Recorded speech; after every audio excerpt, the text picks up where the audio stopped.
having to make a pit stop in a significant position is actually the 997 class winner, now running in 5th position, and that because of the recovery we've seen from the 66 Black Pearl Racing Ferrari. That car will need to stop in about the next 20 minutes, and that will be because the driver's hours will be up on the 63 car for, who's aboard that car at the moment? It is Frederick Lièvre. Yeah, I've struggled with that for much of the race. Yes. But the 63 car is going very strongly indeed, leading its class. 57, 58 seconds ahead of the Ruffier Racing car that it's been duking it out with all day. Yeah. And this has been a great battle. Patrice Lafargue currently piloting the 17. So we will watch that battle with interest as well. There's only 14 seconds, you know, between Steve Parrot and Lièvre, but that gap is, on the whole, opening out a bit after Parrot made the move in the black Ferrari, number 66, to get by. And then, well, what of the 67 car? Max Brahms back on board for GDL Racing, and he's doing decent times, 155.8 last time around. The problem is that that car lost a lap on the runners in front of it, well, more than a lap, in fact. The 67 car hit big problems, and it's down now in 7th position, having completed 264 laps now.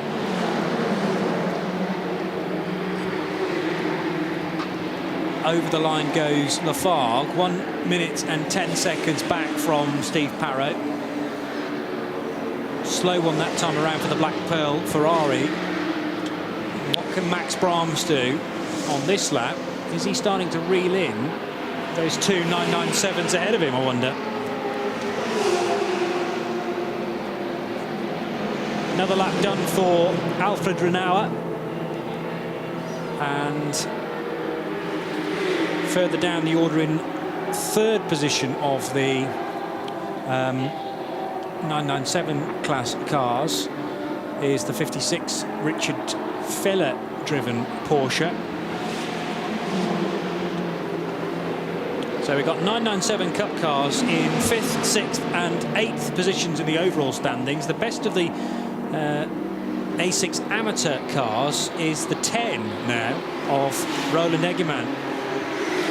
Just going to retweet a quick note that's been sent to me by Optimum Motorsport that rather graphically illustrates the Dr. Drift moment. This is Bradley Ellis jumping the curbs with the presumably terrified BTCC medical team aboard the Porsche Cayenne. No messing about there. Well done, Bradders. The number 80 car, which was in the gravel a wee while back, is now stopped for technical reasons at turn 8. Okay, that's one to follow. The 80 car is... That's one of the BMW M3s. It's the RTR Projects M3, yeah, from Class A5. Pretty static at the moment, the lead gap, and I think this is where it's pressure being applied and responded to. Yeah. Ram Racing will no doubt be even more interested in what happens at the next pit stop for the number 7 car than even we are. But we are going to see the Ram Racing Mercedes-Benz with us, I would have thought, within the next 15 minutes.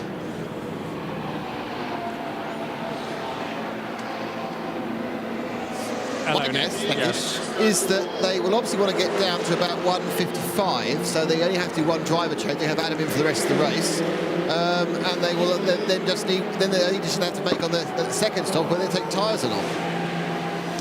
Yeah, it's going to be about where you can save a chunk of this deficit, isn't it? And also whether or not the 7 car does have any kind of problem that's going to delay them.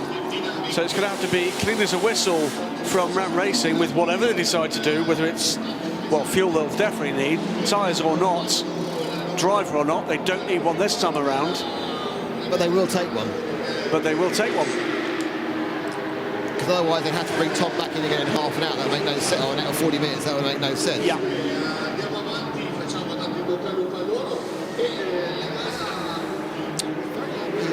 It's a very, very loud PA here. It needs to be to get over the bikes, I presume. And they also play considerably poor pop records a lot of the time. Johnny loves it.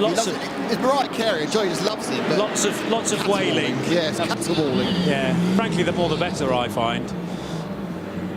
No, we were talking about proper music last night over dinner, I seem to remember. Renault leading then from Tom Onslow-Cole from Kenneth Hire, and as Graham's already mentioned, it does seem to be remaining pretty static at the head of the order, although 2 seconds gained that time for Tom Onslow-Cole. It's come down by about 6-7 seconds, but it does tend to... Bit of call and answer though going on, isn't there? It kind of ebbs and flows. Yeah, Onslow-Cole throws down the gauntlet, and then Alfred Renault is able to provide some kind of reply. But Renault can stay in the car a little bit longer than Tom Onslow-Cole to the tune of 20 minutes. Steve Parrow pits the number 66 Black Pearl Ferrari. That will be fueling, in fact, may well be beyond the fuel area now. It's been a good run from Steve Parrow. Yeah. Recovery drive after that problem with... What was the problem with the Black Pearl car? It wasn't the front splitter, it was the 4 car, wasn't it? That was the 4. That's a good question. So much has happened in this race.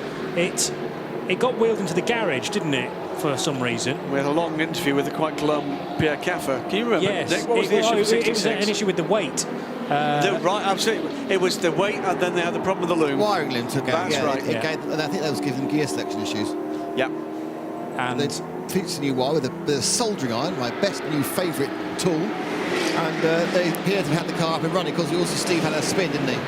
They got through a jumbo bag of tie wraps as well. They did. Oh, fantastic! And he took off the finger of a mechanic with the angle grinder. Yeah, but they're pirates. It's a big day. They're pirates. They can do what they want. Absolutely. Well, that's it. They've probably got a spine hook hands at the back anyway. I'm going to fade you out. And a bottle of rum, apparently. To the pits, as we mentioned, then Parrow and also Peter Schmidt in the 5 car. And that car was leading its class, the A6 Amateur Division, for a significant portion of this race. No longer, though, because now the Roland Eggerman-driven Hoffa Racing Mercedes, and Hoffa have an A6 Pro and A6 Amateur car here this weekend, with pretty much the same driver lineup. They just chop and change between the 2 cars. And the 10 car is now into 8th position, having gained a spot very recently on the 56 Porsche. So leading the class from now Peter Schmidt, who comes in for a stop in the Car Collection Motorsport Merc. 66 rejoins. Pierre Caffer is back at the wheel now of the Ferrari. Pole setting car, of course, that's by, what was it, 1.4 seconds by Pierre Caffer? Something like that, wasn't it? 2, I think. Let's have a look. To go all the way back to the grid from yesterday, which is... Oh, it doesn't tell me, typically. I've made Johnny shuffle his papers. This is not good. This is not good. 1 or 2 cobwebs growing on top of here, because I haven't touched them for a little while. Right, here we go. It was 1.2 seconds. There you go. Yeah, between the 66 Black Pearl racing by Rinaldi Ferrari and the Scuderia Praha Ferrari. It was Caffer versus Magliucelli, wasn't it? Perhaps it wasn't a great surprise to have 2 Ferrari 458 Italians on the front row in their homeland. Absolutely. Sadly, their race performance hasn't quite matched their pace in qualifying, though. And it was a really quick qualifying session yesterday of only 45 minutes. Oh, yes. When you consider 73 cars were out there, you had to get your times in as quick as you could, really, before the track became flooded with entries. But it's looking at the moment, if you want to take this race win outright, you need to be driving something German. Yep, and towards the end of his fuel stints, and Tom Onslow-Cole's pace is certainly picking up at 1:52.7 last time around. That took a second out of Alfred Renault's time on his last lap. 1 minute 24.2 seconds is now the gap. Renault's response is 1:53 dead. So Tom will be pushing towards the end of his fuel stint now.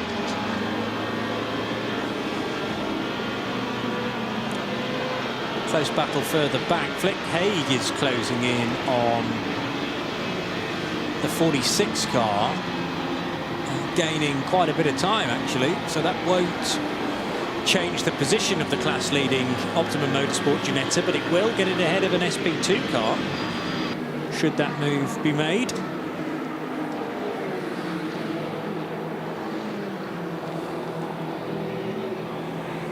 That's the copper-coloured car.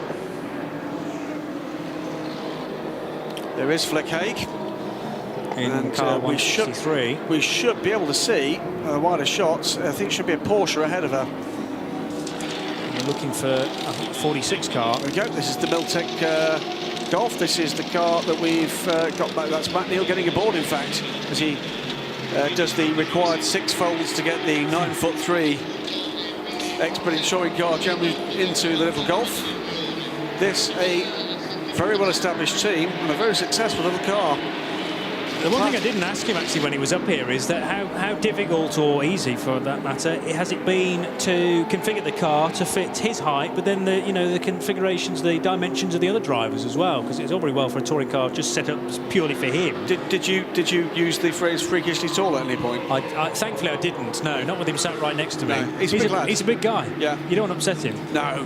No, he's very nice, and we had a good chat about touring cars last year, and potentially a very exciting year this year for him as well. But it's always a compromise that has to be struck, though, isn't it, in terms of car setup, but also ergonomically how the cabin works around you. And if you've got drivers of different dimensions, you've got to hit a sweet spot that suits all. Up to turn 12 goes the 160 car, which is the Koreuser entered Evora, former class leader in SP3. Ended up in the gravel drabber course a little while ago in the hands of Koreuser, but is fighting back now. But from a way back, good lap times at the moment. But really they're now looking to see whether or not there's problems with the car ahead. 31 car, that is the Diller Motorsport car, I think. And that car is leading A5, I think that is. Always an incredibly friendly team when we saw them at Silverstone.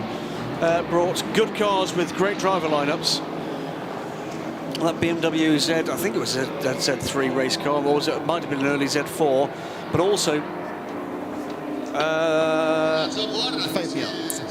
the Audi TT is in the pit. that is now dropped to second place in class. And I think it'll carry on dropping because they've got a big problem. Oh dear. As you can see, they're opening up and having a look around, bonnets up, and there's all smoke. That's oil smoke. That is not. Oh, look at the oil. Look at that. That's Oh blown. dear. So who's taking the lead? Is that Koreuser back in the lead? No, different class. It's the 92 Mark Focus has taken the class lead in SP2, it would be, wouldn't it? And that car... I think they've got cooling problems. If Ingo comes round the front, they've stuck on a massive extra set of fans. Audi's got a really big fan base. So this car, which was going so well only about an hour and a half ago, really hits the top of that. And that you kind of hope it's just a breather that's gone. It's a portable fan thing. It's not stuck on. It's just for pit stops. There's not very many happy faces there, are there? If they haven't blown a breather pipe, then it's a really, really bad thing to be seeing on the side of the car. So this is it's led A3T, hasn't it? Yes, quite recently. Yeah. 96. Not A3T, this is SP2. He's saved A3T on the side, he's been changed. This is a car that I'm pretty certain has changed class between the entry list being published and race start. Got you. But certainly in timing, the number 96 car is listed as an SP2, now second and being closed in very quickly by the second Mark Focus V8.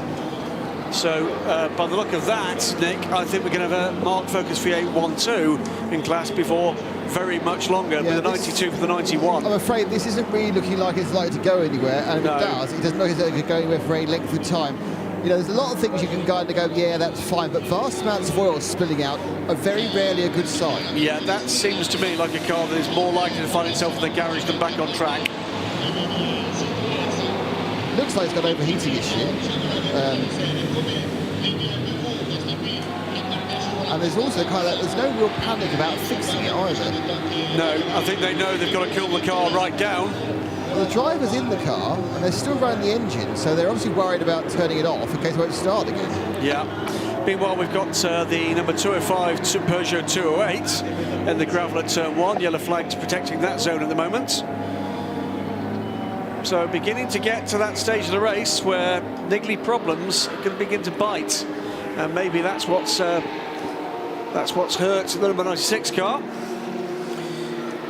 We are inside the final 2 hours of this 12-hour race now, with the time rapidly approaching 3:37 local time in the afternoon, and that means there's 1 hour and 55 minutes to go, with a scheduled finish to this race at 17:30.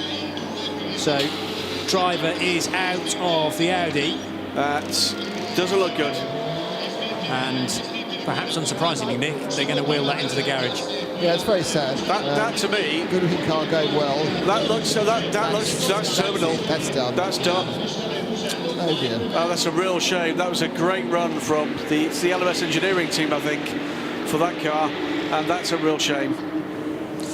Bad news for that team. Very good news indeed, though, for the Mark Focus V8 squad, who will inherit a 1-2 and do so immediately. Wow. 13th and 14th position overall. Is it 2 from 1? 2 from 1. 264 laps for the 92 car, 262 for the 91. I'm going to see if I can grab a word with Uli. Uli, quick word in English? Quick word in English? Uli, had very bad luck there. What finally caused the end of the 96? Well, it's obviously a gearbox failure, unfortunately. I mean, it's a real pity, because we were competing in the SP2, we were regrouped, because obviously we've been too quick in qualifying. Now we were racing against the V8s and the silhouette cars, and we were up front. We were leading the class. That's a real pity. Yeah. It's a great looking car. Is it a 4-wheel drive version of the car, or is it 2-wheel drive? It is, obviously, yes. It is a front-wheel drive, because an all-wheel drive would be too heavy. It's an additional 100 Ks, so we got rid of that and drive with front-wheel drive. But the traction is superb on the car anyway. And will we see you back at Zandvoort? Well, we haven't talked about that yet. I mean, it's a nice series. I love to compete again, but we need to work on the gearbox. Oh, fix the gearbox. We want to see you. Yeah, thank you. Thanks, Uli. Thanks for talking to us. Thanks for that, Nick. And, terribly disappointed, very obviously. The car did switch, thanks to Janis Gauglika. The car was switched to SP2 after qualifying. Janis also points out, by the way, one of the cars we've not said much about. It's the Mission Possible guys in the Cup 1 class. Now, I think this is the first time that leader is Thomas Lecole in the pits. Is he at pit stall or down at... Yeah. You are He's here. fueled up. Yep. I can't tell what's going on. He's fueled up. We'll try that one. And he's now getting tyres. Oslo Cole already out. Christian getting in. Now, he didn't catch him because we're looking at the Audi about when they went into the fuel stop. We will get a total time when they leave. It is absolutely standard as it can be. No problems whatsoever. We have an extra drill on the front left again, which we do most of the time. My guess is, if they want to win, they won't be changing tyres again. So, and the Ram car's got to stop and go. So there wasn't any space for him. He's now got to stop and go again. It's only a short one. It's about 10 seconds stop and go he's had there. And it goes past. So yeah, so 10 seconds stop and go. He couldn't stop in the box because there's already a Ginetta in the box. So a little stop and go. Who knows? That could be for anything really. It could be wearing the wrong kind of shorts for 10 seconds. And they're away. So the question now is what happens when the 7 comes in. Absolutely. Actually managed to jump the Ginetta as well before the pit out line. I was just a bit worried that the Mercedes was up and beyond the 40 kph limit before it had crossed the white line, but maybe not. And I'm sure he will be pinged from there anyway, unless they've got a speed gun down that bottom section of the pit lane. Nick Damon has very quickly managed to get hold of Tom Onslow-Cole for a quick chat. He's very popular, and he's obviously probably getting bored talking to us now. Tom, that was, I suppose, just a kind of a pretty standard hour and 20, wasn't it? You just kept the car on the island, tried to get some time back, but the real race now is going to happen in the next 2 hours. I think so. I can't remember who said it, Bruce Forsyth or someone, but you've got to be in it to win it, haven't you? And sometimes you have to do those kind of stints. I think we closed the gap down slightly, but yet again they managed to pit under, or car 7 managed to pit under the code 60, you know, so things have fallen their way, you know. It goes that way sometimes, but we're still fighting, you know, there's anything can happen in this race still, as we're seeing out there at the moment. Yeah, I mean, actually, they haven't got a problem, so there is hope, because we think they've got a problem starting the car each time. So there's still a possibility, but I mean, really, on sheer pace, do you think you can make it up in 2 hours? Well, you hate to wish ill on, you know, anyone's car, but with 2 hours to go, I hope it breaks. Thanks, Tom. Good lad. That's a quote of the weekend. We like a bit of competitiveness, don't we? Absolutely we do.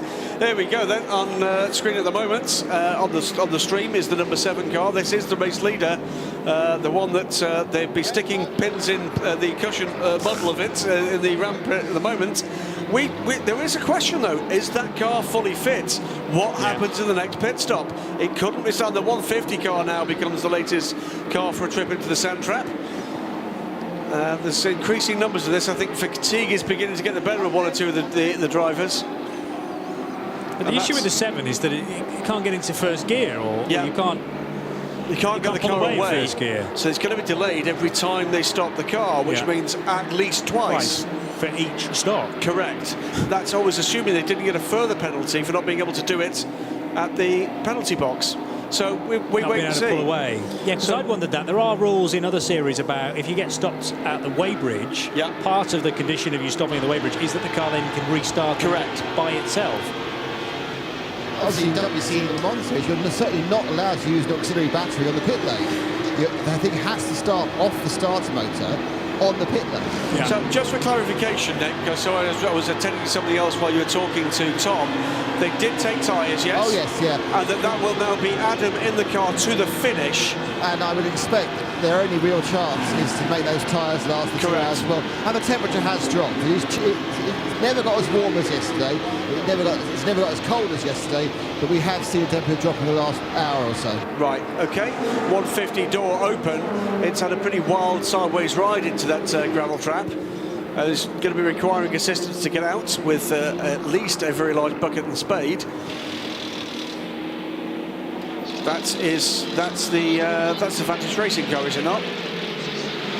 Yeah, that's the. Oh dear.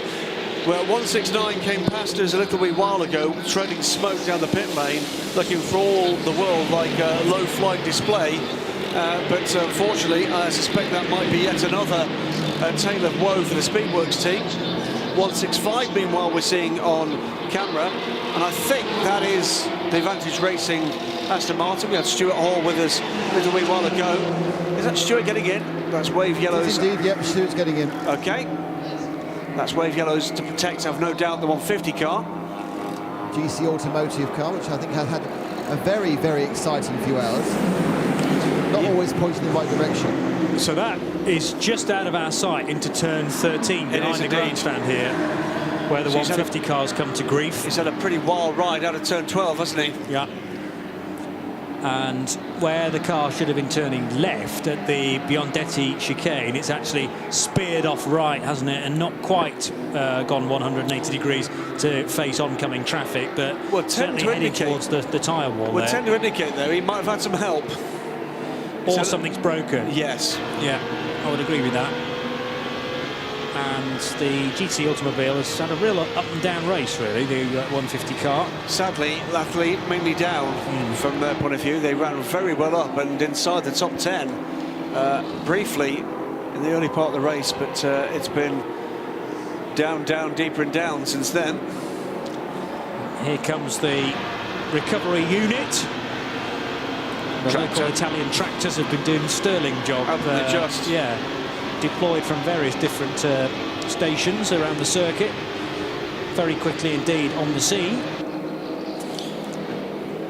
Having to do a bit of autocrossing here to get down. They're not messing about, these tractor drivers, are they? No. They know no fear, these chaps. Absolutely. He says, oh, there it is. I know it was somewhere around here. Right, so... And it's good that it's all covered under double wave yellows as well. No need for the code 60. And the lifting bar on the jib at the back be once again brought into use. So reversing into the turn 13 gravel track. Meanwhile, up at the, well, down at the lower part of the circuit, I should say, heading into the double right-hander at Arrabbiata. That's left-hander at Cervelli, which is the lowest point on the circuit, and then uphill through turns 8, 9, and on to turn 10. Meanwhile, back at turn 13, the GC automobile is being, or almost being, dragged out of the stones there. There's quite a lot of dirt to be moved out of the way there. It's firmly embedded. There is another car in the gravel elsewhere on the circuit. It's the number 4 Ferrari, 10th position for the Scuderia Praha team. It is at turn 5, so that car too is going to be delayed. Now, how it's got a couple of laps to the good from the 52 car. Next up on the 997 class cars.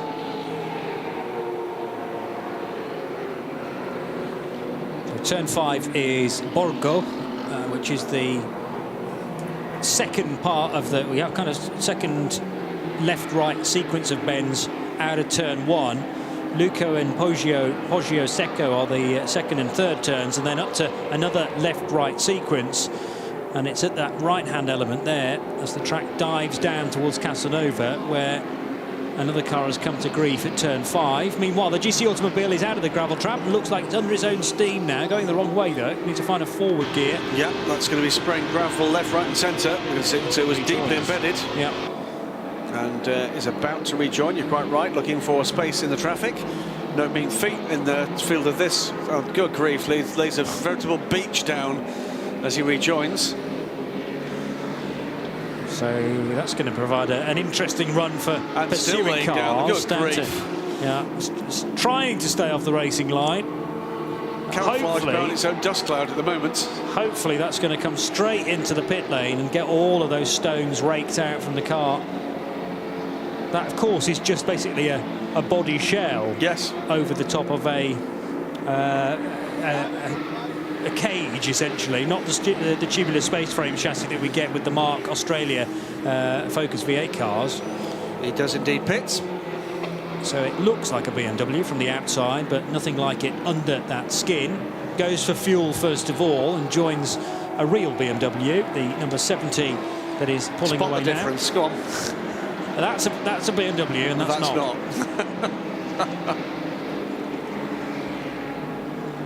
One's got metal bodywork and one's got glass fibre, says Nick Damon, quite rightly. So it's very lightweight, which may have helped actually the tractor to pull it out of the gravel. Nevertheless, there are lots of nooks and crannies, I guess, now for the team to try and clean that car up again. Could be a big job. Yeah, it's another car that the team know well, unfortunately, because it's had so much time in the garage for this race. Meanwhile, the 135 car working its way down towards the right-hander at Cervelli and the lowest part of the circuit, over the entry road and down towards Arrabbiata 1. There is, to the left, to driver's left, the awning sort of entry gate into the Mugello circuit. Really narrow, almost country lane that leads to this this track itself. You wonder whether you picked the right road when you approach, and then you all of a sudden see the circuit loom in front of you in the valley. 169 rejoins with more racer tape on the rear right corner than is on a large roll of racer tape. Just at the same time, the Speedworks team manager is called to see the race director. I believe contact to the rear of that car was the cause of that problem. Leader is in the pits, as indeed is the third place car. Kenneth Heyer has been fueling, I suspect, for about 40 seconds. Alfred Renard has just arrived at the fueling point. So very shortly, Nick, there'll be a Porsche and a Mercedes making their way towards you from first and third. I am with, obviously, the leader. And we can see... they're a long, long way apart on the grid, so on the pit lane, so I can't do both. We can see both, Nick. We can see both on camera now, both fueling. Yeah. It'll be the Mercedes to move first, ahead there, the number 9 car. That is the third position car. The question is, of course, whether the Porsche can move at all. That's a very good question. We'll wait and see whether or not they have managed to fix that issue, whether a Control-Alt-Delete of some description has helped. There's an official stood right by the car with a fire extinguisher. That purely a safety precaution. Meanwhile, the Hoffa Racing 9 Mercedes also getting fueled up. Lucky to actually find 2 petrol bays that were free. About 30 seconds apart here, all things and fuel capacity being equal. The number 9 car has been stationary for about 1 minute and 45 seconds, about 1 minute and 20 now for the number 7 Porsche behind him. The gap, by the way, between these 2 cars, 8 laps. It's 291 laps completed for the 7, 288 as we speak, but it's about to be 289 now for Adam Christodoulou and 283 for Kenneth Hyers, Hoffa Racing, Mercedes-Benz. Still waiting. In again comes the Vantage Racing Aston Martin. That's must be after just 1, possibly 2 laps. Away goes Kenneth Hyers. He can certainly start the car, and very quickly behind him. So a quicker fuel stop and gets away the number 7 car. So whatever the issue was, they've managed to get it sorted. Did he say something to you, Nick, a little earlier? That they were having to use the emergency system. Emergency gear system, yeah, I think it probably means starting on the starter mode, then jumping and bunking into second, I would expect. But didn't explain why it went flat on the battery last time. Here it comes. Very battle scarred, missing both dive planes on the front right in a driver change. I think Albert Renau were getting in. Or which Renau was in and which Renau was getting out? It's Albert getting out. Anna Renau is getting in. Robert Renau, I think, isn't it? Robert Renau's got out. Alfred. Sorry, who's out and who's in? Who was it? Albert was in. Right, so Robert's got in. Excellent. Yes. Albert out, Robert in. Identical twin fun. And that's very quickly done. They're ready to go. Still slightly mucking about with the belts. Let's see the car start. Started. Plenty of beans. Yeah. Now it's... Give it some. Hang on. And is it going to serve penalty? No. So he will have an extended lead after that pit stop. I expect it is over ahead now. So far, Tom Onslow-Cole's wishes haven't come true. He said, I hope it breaks. No, and it hasn't. Well, not so far. So good for the HB Racing team. So now a lap back. And Adam Christodoulou, who should take the Ram Racing car to the finish now. 152 for Adam last time around. Turn up the wick, yeah. So 2 or 3 minutes and we'll see the real gap. And we can have a quick word with Alfred Renua. Alfred Renua, that was another great stint, but the slight problem at the start where you had the stop and go and you couldn't get it started again. What was the problem? Yeah, I think we have a low battery and then the engine didn't start anymore. But after that, it seemed like quite an easy hour, just turning the laps, lap after lap after lap. It was very... It looks easy, but it was very difficult. It was a lot of yellow cautions, and yeah, it was not easy to drive. But you put yourself in a very good position now. It looks like you're more than a lap ahead of the number 30, and less than 2 hours to go. Yeah, I hope nothing happened anymore, and we can win the race. Thank you. Not giving too much away, is he, Alfred? No, I've always lost an admiration for anybody, by the way, doing a TV interview and so got their first language. Oh, yeah. But certainly I think he was keen to get the message across that this might look like a picnic, but it absolutely isn't. And 8 hours of action in this kind of traffic is always anything less, something rather less than a simple task. Here comes the number 7 car. Well, you've got the traffic, but you've also got, and credit to Kravantic for this, they haven't unnecessarily gone into code 60. When they can cover an incident with double waved yellows, they will, but that is also a drain on the drivers because you've got to be aware of what's going on around you for a prolonged period. Adam Christodoulou is just on the lead lap. He is running just ahead of the Porsche on track, so just ahead at the moment. So pace here is going to be very valuable. 151.7 from Adam that time around. It was the out lap, of course, for an hour.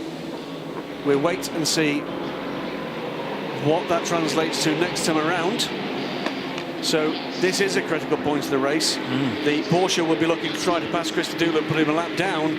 Adam looking to make good his escape. So effectively, the task is now clear. We have 1 hour, 36 minutes remaining. Ram Racing have to make up a lap. That simple, that difficult.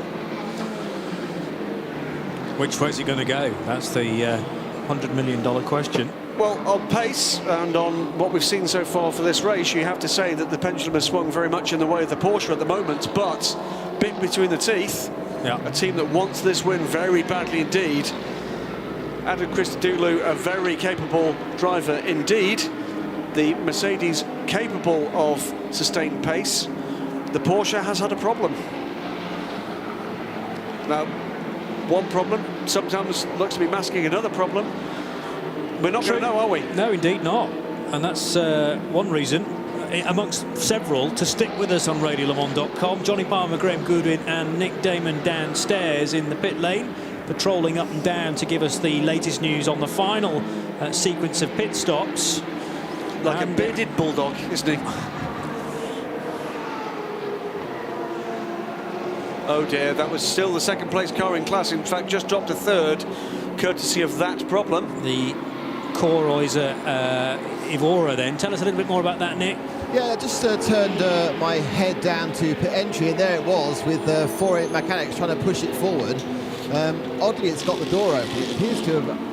I've no idea it came to a stop or wouldn't start again after a fuel stop, but once again, it's Core is in the car. He's not getting the luck these days. And they're all now pushing it. Core's helping as well.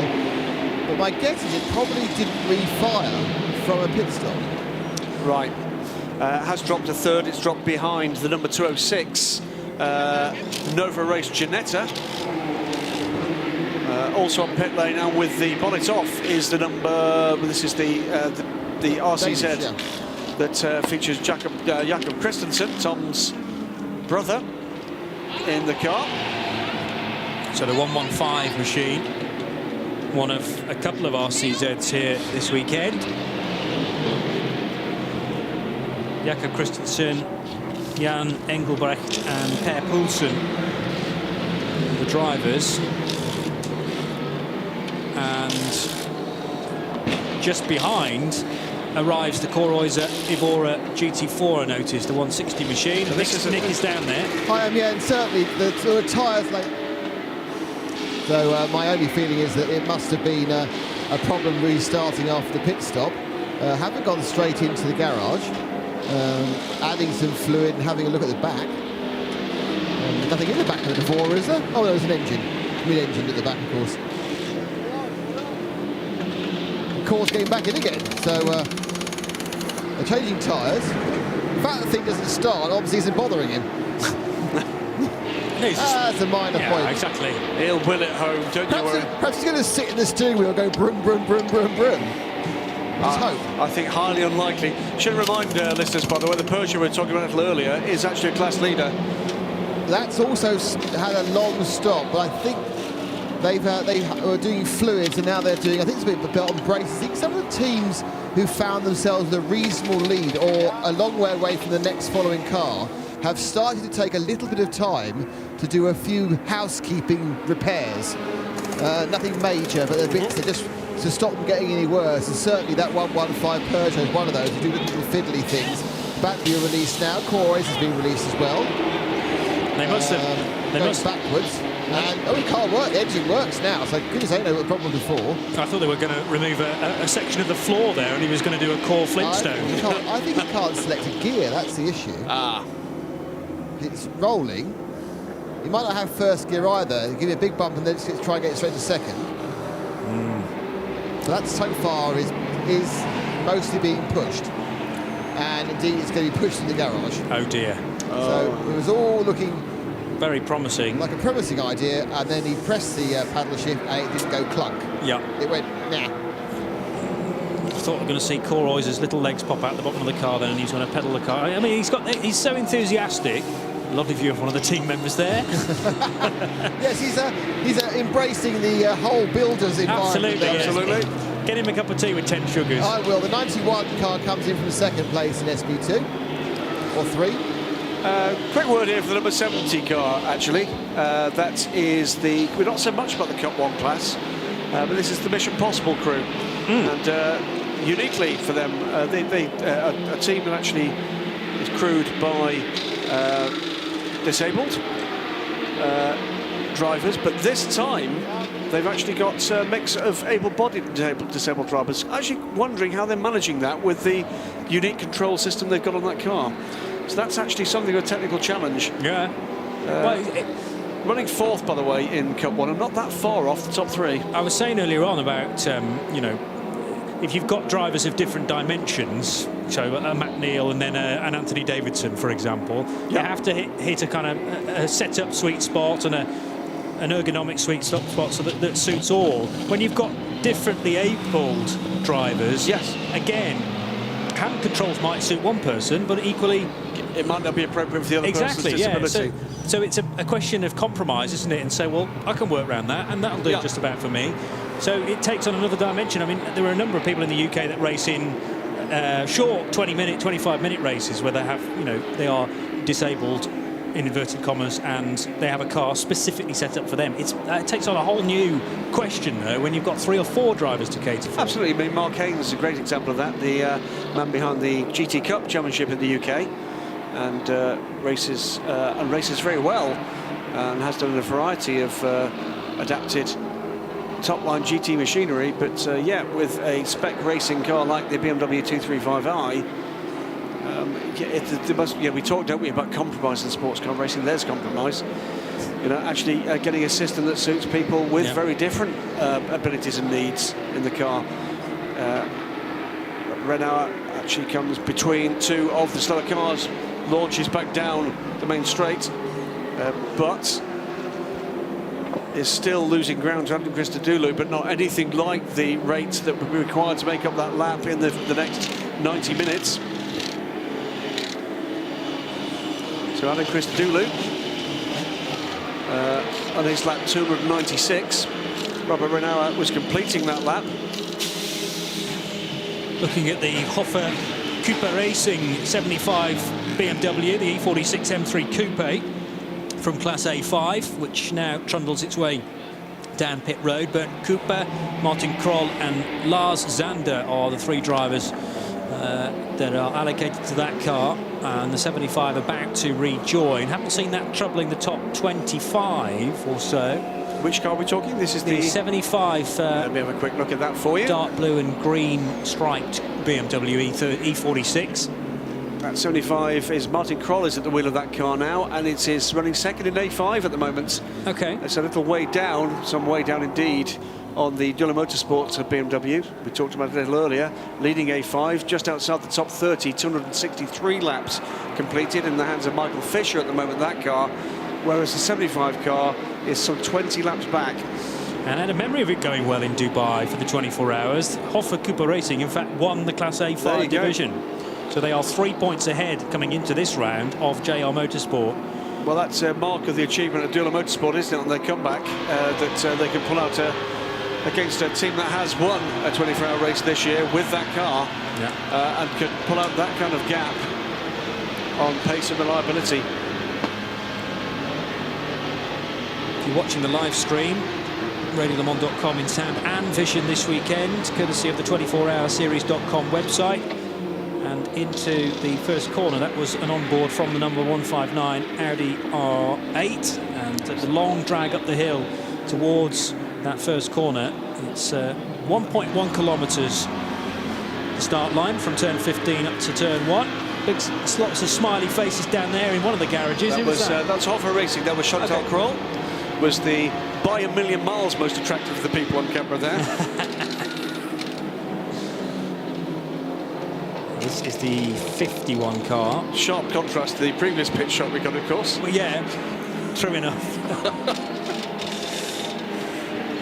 Brings back memories of Michael Parkinson's Saturday Night Show and the place you could park your bike.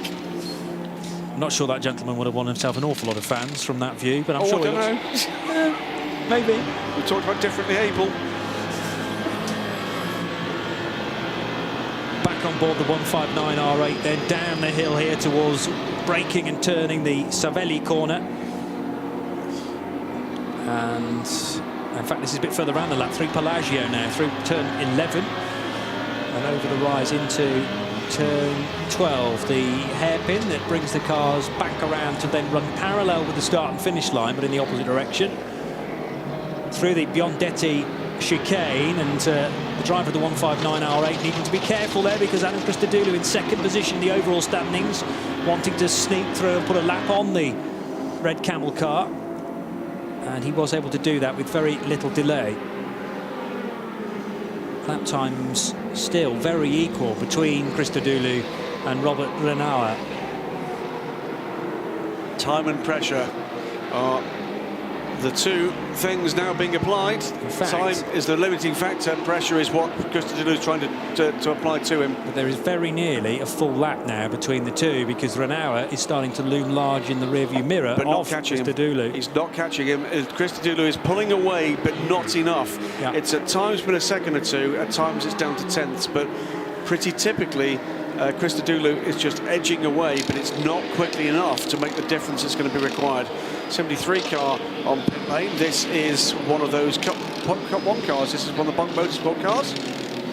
And that, I think, is the class leader. Michael Schrey getting out of that.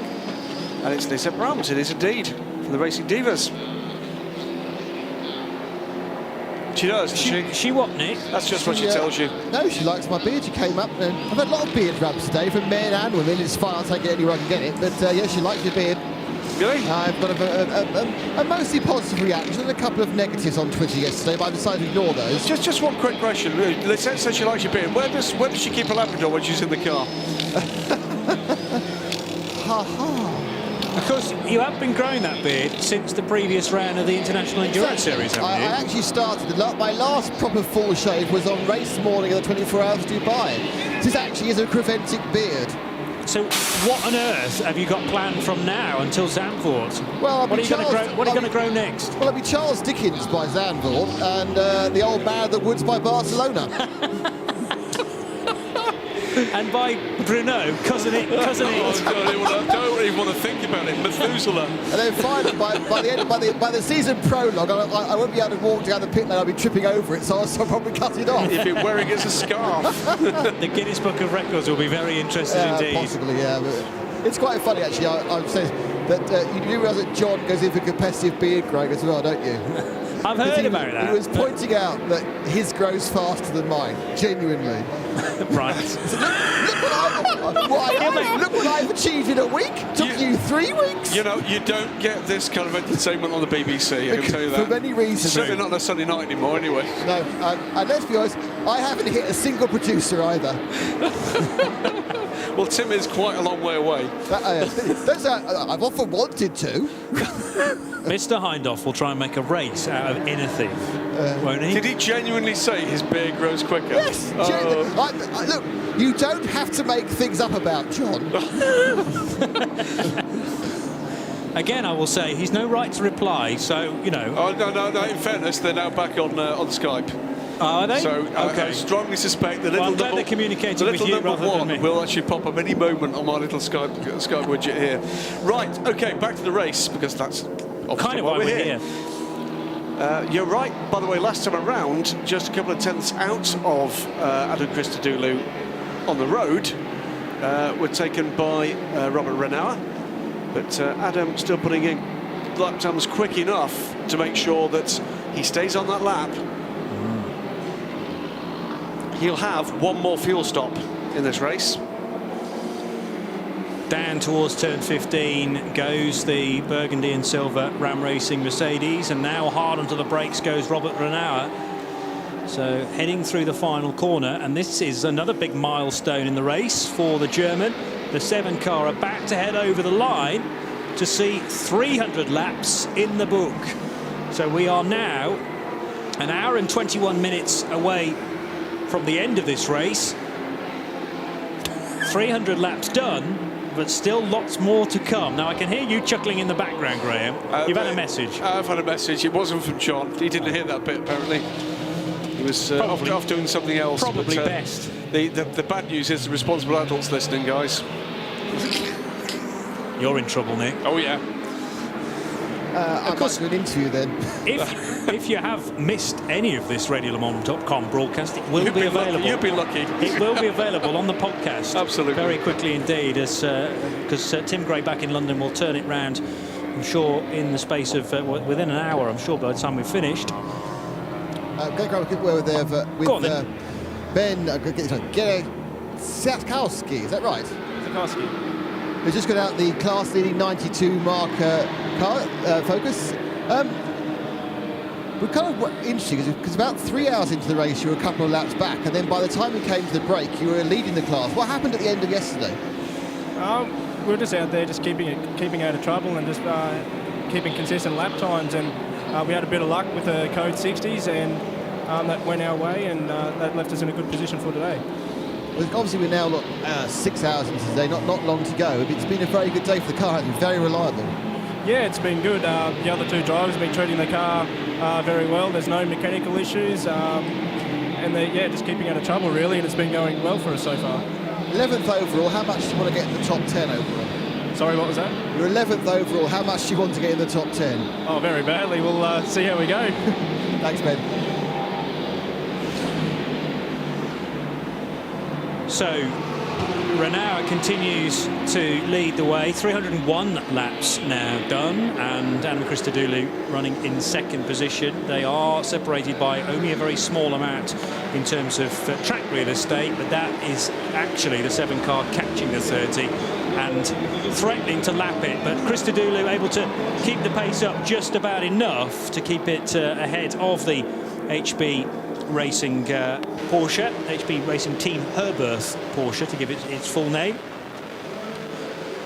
But a great run from both cars, and actually, it's rather a shame that slight, well, anomaly really in what happened under caution drew out a gap that really had not been much more than a handful of seconds for most of the race at that point. But it's almost a lap. It is an hour and 19 minutes remaining of this 12 hours of running. 8 hours today, 4 hours yesterday. Both the cars currently lapping in the 151s. Pace is coming up. That's not a million miles away from their fastest laps of the race, or fastest laps of this part of the race. 150.6 for the number 7, 150.7 for the number 30. As Adam Christodoulou picks his way through. Another back marker. Orange number 2 on the side of the car, burning bright. I wouldn't say it's going dark, but it's certainly not as bright as it was. Going dull. Yeah, it's a lot of cloud compared to today. I remember looking up to the skies yesterday and seeing barely a cumulonimbus. Absolutely. I mean, you know, my cloud knowledge is actually lacking, sadly, but there's an awful lot more heat in the day, I think, and it's the heat being kept in by the cloud cover for much of today. We haven't seen a great deal of direct sunlight. What's the temperature like down in the pit lane, Nick? It's a little bit chilly. Is it? It got very chilly yesterday. You got your hoodie on again. I'm back in trouble with Eve on a second level, yes, by wearing the hoodie, but yeah, it is not warm. It's not cold. It's kind of like Silverstone in the middle of July, really. Okay. A bit fresh. Also, there's more of a wind today. It's running directly in the direction the cars travel up the main straight. So it's blowing in your face as you walk down towards pit in. So that's the thing. It's dropping the temperature for people. Won't be affecting much of cars. And that's on around. Renault took a second out after Adam Christodoulou, so that's a significant chunk in what is a battle for Adam to stay on this lap. It's almost a holding pattern at the moment. It's a kind of, you know, what can you pull out here, whether it's a, you know, a tenth here, half a second there, keeping this lap live and almost waiting for there to be an issue somewhere.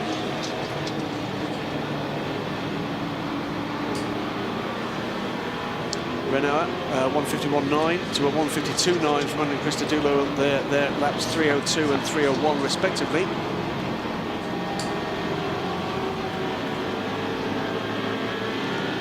.739. Hofer Racing car still in touch, but it's not going to be contending here on pace. Again, it's one of these positions where it's a wait and see. Will there be a problem for one, other or both of the cars ahead? At the moment, A6 Pro cars filling the first 4 positions. Max Brahms in the 4th place 67 car, another Mercedes-Benz, so 3 Mercedes-Benz out the top 4. Unfortunately for the Benz lovers, it's 2nd, 3rd and 4th. First place still in the hands of the Porsche. 5th place is the 66 Ferrari on its recovery drive, and then we get to 6th place and the Riffier Racing Porsche, which leads the 997 class by 40 seconds from the 63 Porsche L'Oreal Racing GT3 Cup.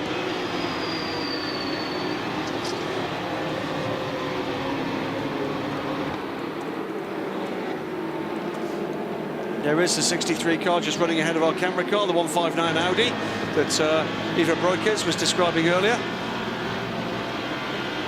As Ivo was saying, the Audi very quick on the twisty bits, not so quick in a straight line.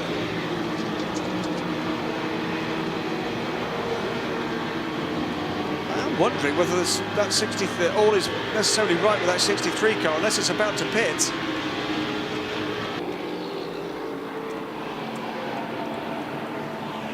And it must have pitted, and does. So 63 car, second in the 997 class, makes its pit stop. That will give the 17 car a mighty advantage as it pushes for the class win. Top 6 running in the top 6. Has been as high as 4th recently. Issues there as we look at what looks like a pristine engine bay for the V8 Racing Mercedes-Benz, but not a lot of attention being paid to the car at the moment. That looks as if it's not going any further anytime soon. Ran well up in the early running, but problems later.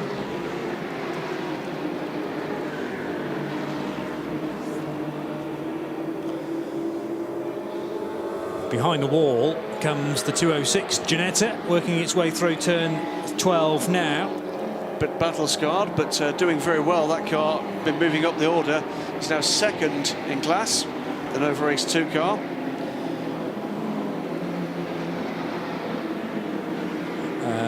Wigo Dalmo has brought in the number 5 Car Collection Motorsport A6 AM Mercedes, by the way. That class is still led by the number 10 car, Chantal Kroll, currently on board the Hoffa Racing entered machine. And Hoffa Racing, if things stay as they are, will bag an A6 Pro podium and a win in A6 AM. Admittedly, we've still got just less than an hour and 15 to go in this, the 11th hour of the 12 hours of Italy for 2015. This race has been run, of course, in the past as a standalone event, but it is now part of the International Endurance Series, new for 2015, approved by the FIA, and it forms round 2 following Dubai in January of the new Endurance Series. We were there, of course, in Dubai for RadioLeMans.com, here in Mugello for round 2, and we will cover Zandvoort as well at the end of May, which is round 3 of the championship. Car 30 in 2nd position then. It has led, and the 2 cars were separated by not more than 0.3 of a second much earlier on in the race. Then there was a code 60 which significantly benefited the number 7 Porsche. That Porsche had chosen to pit just moments before the caution was issued, and the fact that the leading car at the time, the 30 Ram Racing Mercedes, had to do a full lap at 60 kilometers per hour and then had to queue up for something like 60 seconds at the fueling station, put it in the end a lap and a half behind the 7 car.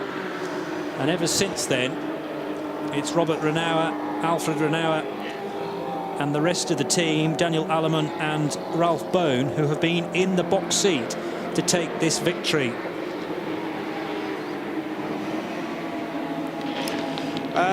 Right, we're getting now down to what 71 minutes remaining of racing, and a couple of bits towards the end of the race here, Johnny. The I Respect Reward award needs to be thought about both by the team here and indeed by listeners. We've only got one internet connection, I'm afraid, so it's going to be my Twitter account that's going to be taking the nominations for the I Respect man, Robin woman, Goodman, team. Spirit of the Race Absolutely. Award. That's what we're talking about, isn't it? If you've been listening, if you've been watching, please do drop in what you think should get the recognition after what's been a splendid event. Still with more than an hour to run. The other thing we'd like you to drop in on Twitter is questions for post-race tech. We will be doing that after this race. We'll get Nick back up to join us in the booth, and we'll be spending a few minutes certainly trying to wrap up any questions you might have about this race or anything else endurance racing wise. But it's been another great experience in a 24-hour series race. Lots of smiley faces. Not always something we can say for the paddocks of the world, certainly not of late, and just a great experience. It's just been made easy to do the job here, and that's what we're hearing from the teams as well. Yeah, I mean, essentially we've got the easiest job here, haven't we? Just turning up and talking about a race. Talking about something we love.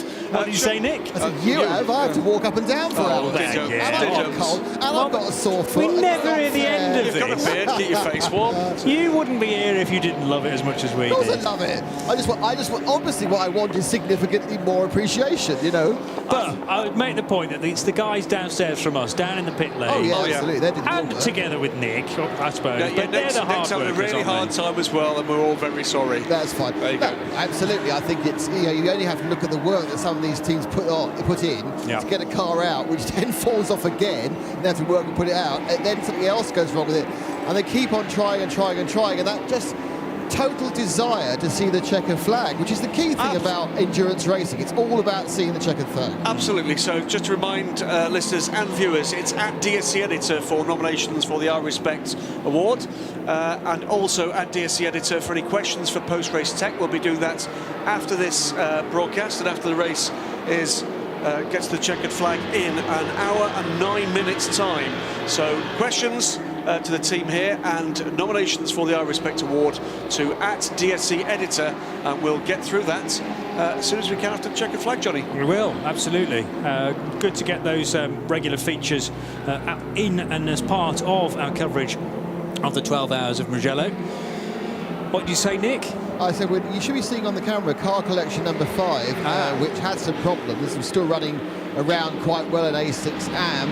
Unfortunately, it looks like it's joined its fellow teammate, the 27 car collection car, in becoming a not running anymore. They are still kind of looking at it and still sort of thinking about it, but it's now been its second long-term stop, and there's not that frenetic attitude of an organisation that desperately wants to get the car out at the fastest possible second. It's more a case of I think it's broken.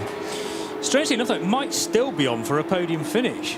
Yeah, you haven't got to cross the line to score. There's no Le Mans rule in 24-hour series. That's right. You are what you are. Wherever you're classified is your finishing position. Now, that car currently second place in A6 Amateur. Well, there are only 3 runners in A6 AM, Oh, there you go then. and the third runner is the other car collection car, which is also stopped. there. Let me point it to you. It's the blue one. blue parked one. there.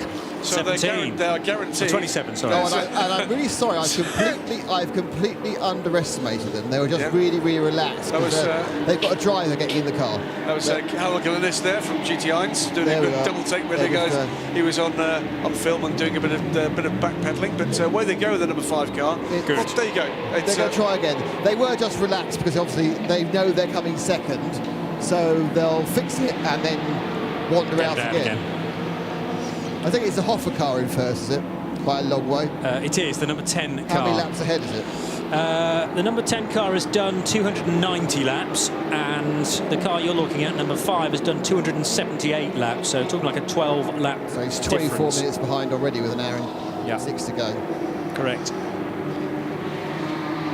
So we'll give it another half hour, and I'll ask you guys what do you think about the I Respect Spirit Award. of the Race Award. Spirit of the Okay. Race, and And that can be a team as a whole, it can be a specific driver, it can be something that's really impressed you about the race away from possibly the entrance. yeah, Could be Mugello Circuit. could be the man at the gate that sent you into the right car park and me to the wrong one. You Hey. might nominate him, I certainly won't. He gave Nick and I a big smile. Did he? Did you? Mm-hmm. Tell me again how difficult your job is. Very. We did get a warm welcome as we drove in, and I love this place. I don't know what happened to you, frankly. You clearly didn't have the right pass or something. Yeah, no, he had the right pass, but it was sitting atop of the ISDN codec. Yeah. Oh dear, right. You always got to check you've got all your stuff before you leave. Oh, this is rich from Johnny. I'm really bad for that. I know. Well, that was what I was insinuating. Anyway, private joke. It's still Renault out in front then. The Ram Racing Adam Christodoulou driven 30 car in second position, and the 67 car just rounding Pelagio corner, turn 11. Now the 67 car, formerly in the podium spots, has drifted somewhat and is down in 6th position now. The 68 car in pit road. Also, that's a 997 car, isn't it? And Nick Damon can see the twisted car coming in. Yeah, the 163. I'm nowhere near a screen. How is this doing in SP3? It's winning. It's winning. It's taking on large amounts of bottles of coolant, which are very unsafely purple coloured like Ribena and being stored in Highland Spring bottles. So that's our second health and safety misdemeanour of the day after the angle grinder with no gloves. Storing poisonous liquid in friendly bottles. In fact, they've got a slight cooling issue. They're just fiddling with the overflow bottle as well. So I think they are, again, do a bit of belt and bracing as the air intakes go back on in, cooling intakes. Flick is helping A. Barwick get in. So they haven't lost. They've probably taken an extra minute at most to do this. So they've, again, you've got a bit of a lead. Let's belt and brace it. We'll top up the cooler. We'll make sure we're not going to have any risks. We've only got an hour and 6 minutes to go. And they've got a comfortable lead in this class, 16th overall. Just waiting to tell you, and I may go and see if Felicity would like to talk to me. It's unlikely, really. Hello. Especially with that beard. Ask her if she's impressed by it. I think possibly that's not journalistic integrity. Going round asking girls, are you impressed with my beard? Yeah, true. You've had comments, but they've all been uninitiated, I suppose, have they? Unsolicited beard-based commentary is fine. I think the 163 is getting a penalty. I'll stop looking at Felicity and start looking at the car. And it is up there, you're absolutely right. I'll let you time it. As a man pushed me out the way so I don't get run over by the 200, which is fair enough. That's kind of him. I think I'll take that. There's the 100 car, the Spanish entered PCR Sport 1 car. We reckon that was a 10-second penalty, Nick, for the car in the penalty box. Flick, the 163 leading the class, but a bit of work there. What were the problems? And there's a slight vibration from the front of the car, so we pitted early just to make sure there's nothing wrong with the car, but it seems fine, so Aid's gone back out to finish off, hopefully. You've had a very good run. Some of the competitors fallen by the wayside. What do you put the good run down to? Well, there's always a bit of luck involved, isn't there? But no, just I've driven a few Ginettas in the past, so I think that's helped, and I really enjoy driving the circuit. So. Have you been to Mugello before? No, never. But I'd like to come back again. That's it. Thanks a lot. Cheers. Yeah, I don't think she wanted to talk about being. She was easing back for me. Can you see that? She's wanted to when you interview, eases back, frightened of Aid the interview and being the microphone. You go, is this? You're leaning in more and more. Your arms getting further and further away, and they go, basically, I'm not comfortable with you getting near me. Do you remember that film, Bad Santa? The Pirates are in. That's the 66. It's got a nasty. We haven't really seen much. Big problem for one of the leader. The Mark Focus has had a big accident. The leader in SP, whatever it is, 2. 2, yeah. And he's lost his front right wheel. Wow. Okay. So that must be an accident, unless it's a really catastrophic failure. It's James Kay in the car at the moment, Nick. So the 92 will give way to 91. The wheel's now coming off. I don't know what happened, but it looks like they've had some sort of axle failure. It's still connected. The wheels has been pulled off, still connected to everything else. Yeah, that's what's come out as a failure. Oh, that's a big failure. So hopefully that wasn't caused by an accident, and my guess is it wasn't. This is James Kay involved, and that is pretty serious. Now, how far away is the car in second place in SP2? 2 laps. So it's the sister car. How far's the third place? It is that will still. No, hang on a minute, because that was, of course, the Audi, wasn't it? Yeah, it's retired. SP2 third place is the car collection Porsche, it's the 46 car, and that is 5 laps back. I think that's going to be, this is more than a 10-minute fix. The 4th place car, in which case, we're talking SP2, aren't we? Yeah. I just saw the other Mark Australia Focus V8 car go through, but that's got damage on the front left corner with the fender stripped away. We hope they not hit each other. I really hope they haven't hit each other. Needs a rhubarb, doesn't it? Oh, God. Now, it'll be a little bit later on in this lap before we get another glimpse of the other car. So it's the 92 that's in front of you, Nick. Yes, exactly, yeah. And the 91 now I have concerns about. Looking at the damage, that car's had any sort of accident. I do think this is a failure.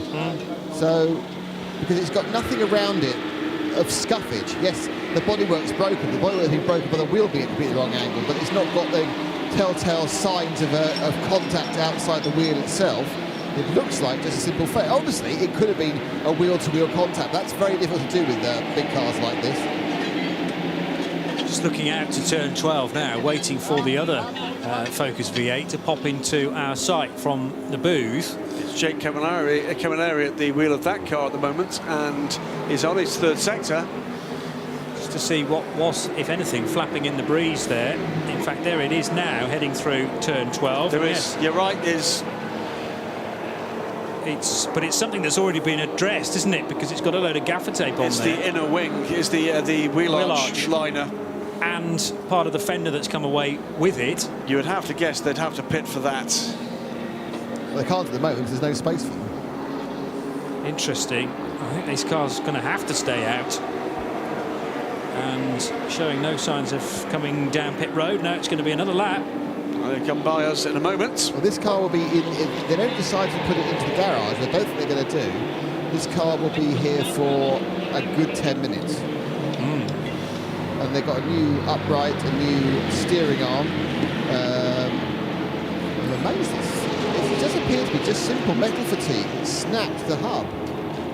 Now, it may have had a couple of little taps during the course of the previous 11 hours. Yeah. But it does look like a catastrophic mechanical failure. You mentioned the previous 11 hours. They are all behind us now because we have less than 59 minutes to go of the 2015 running of the 12 Hours of Italy here in Mugello in Tuscany. Thank you for listening to RadioLeMans.com and indeed joining us in sound and vision on the live stream, 24hseries.com, to witness exactly what's taking place here in Italy. And clearly the focus at the moment for the Focus V8 at Mark Australia is to address this front right failure. One thing I will say is they've got some very proficient mechanics do some very good job, but their gaffer taping is appalling. Really, they're just not gaffer taping properly. Well, there's a whole load of gaffer tape on the sister car, but it seems to only just about. I really think what they need to do is go to gaffer tape 101. Yeah. Because you don't put it at silly angles first. You do. Anyway, so I'll stop then. So into turn 12 comes the number 92 Focus, showing no lack of pace, 91. by the way. Sorry, 91 Focus, thank you. Showing no lack of pace despite the bits of bodywork that are flapping in the breeze there. It's braking now for turn 15, and the flick of flame as well as the car is changed down the gears and it charges its way out of turn 15. So the 91 car will come over the line now to take the class lead from the sister machine, and that will be 288 laps completed. Probably see the bits that have broken now on camera. Sheared away both those mountains, top and bottom. So it has. Wow, wow, wow. And that looks like a significant connection which has failed. One of the lower one normally sits in a bearing, and that bearing's gone. It's nastily scored as well as broken. You kind of have to hope that that has been as a result of knocks and bangs, maybe from side-to-side contact, or indeed from curbs, perhaps. Well, I mean, obviously, you don't know how long it's been on the car, you don't know how your life parts. I mean, John had a rear hub give way in the Ginetta, and that was nothing to do with anything he did. That was just because it had gone over 10 million curbs over 3 years. And finally it went. Not many of those millions of curbs were John's. Bit of a moment, meanwhile, for the 70 BMW over at turn 11, Pelagio, which is just before the right-hander at Karenchau. That's the Mission Possible car. Oh, it is, yes. So just running a touch wide through the right-hander, and again, actually, over at the far side, just in the corner that we can see, just dipping the wheels into the gravel trap there. So is that an issue for the 70 car? Not behaving as it should be right now. And I wouldn't be hugely surprised to see that car work its way into the pits in a moment or so. You can see the Mission Possible logo, though, and branding on the side there. Really nice-looking car, that 70. As it homes in on turn 15, and a similar BMW right behind it. That's the number 72 car, one of the two Bonk Motorsport entered cars. And will the 70 dive into pit road? It does indeed. So is that a steering issue? Maybe a problem with the brakes? Just about managing to get the car stopped in time for the pit lane speed limit line. And it's going to miss out entirely the fuel station. So fuel not the issue, but it'll head to the team garage to assess what the problem was there, because it's overshot a couple of corners on that lap. There's more gaffer tape on the 92 now than original bodywork. They've done a slightly better job. I still think they need some serious work on it. But, you know, I'll let them off. But the guy putting the black stuff on was a little bit iffy. The white gaffer type guy was much better. That's the white colour of the tape. It just about matches the original paint job. It does. Kind of. You need to buy some blue stuff as well. How many other bits have they still got to attach that they've taken off? Oh no, it's all off now. They're only beginning the going back on bit, and there are a lot of control rods and tyre rods they've had to replace.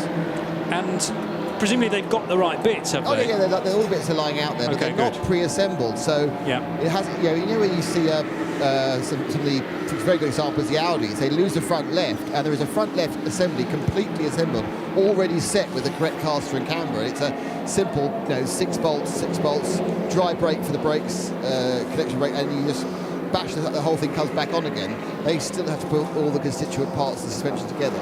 I'm with you. So this is, unfortunately for them, a long job, although, of course, they've lost the lead, but it's the sister car that inherits it, so not a huge disaster for Mark Carr's Australia.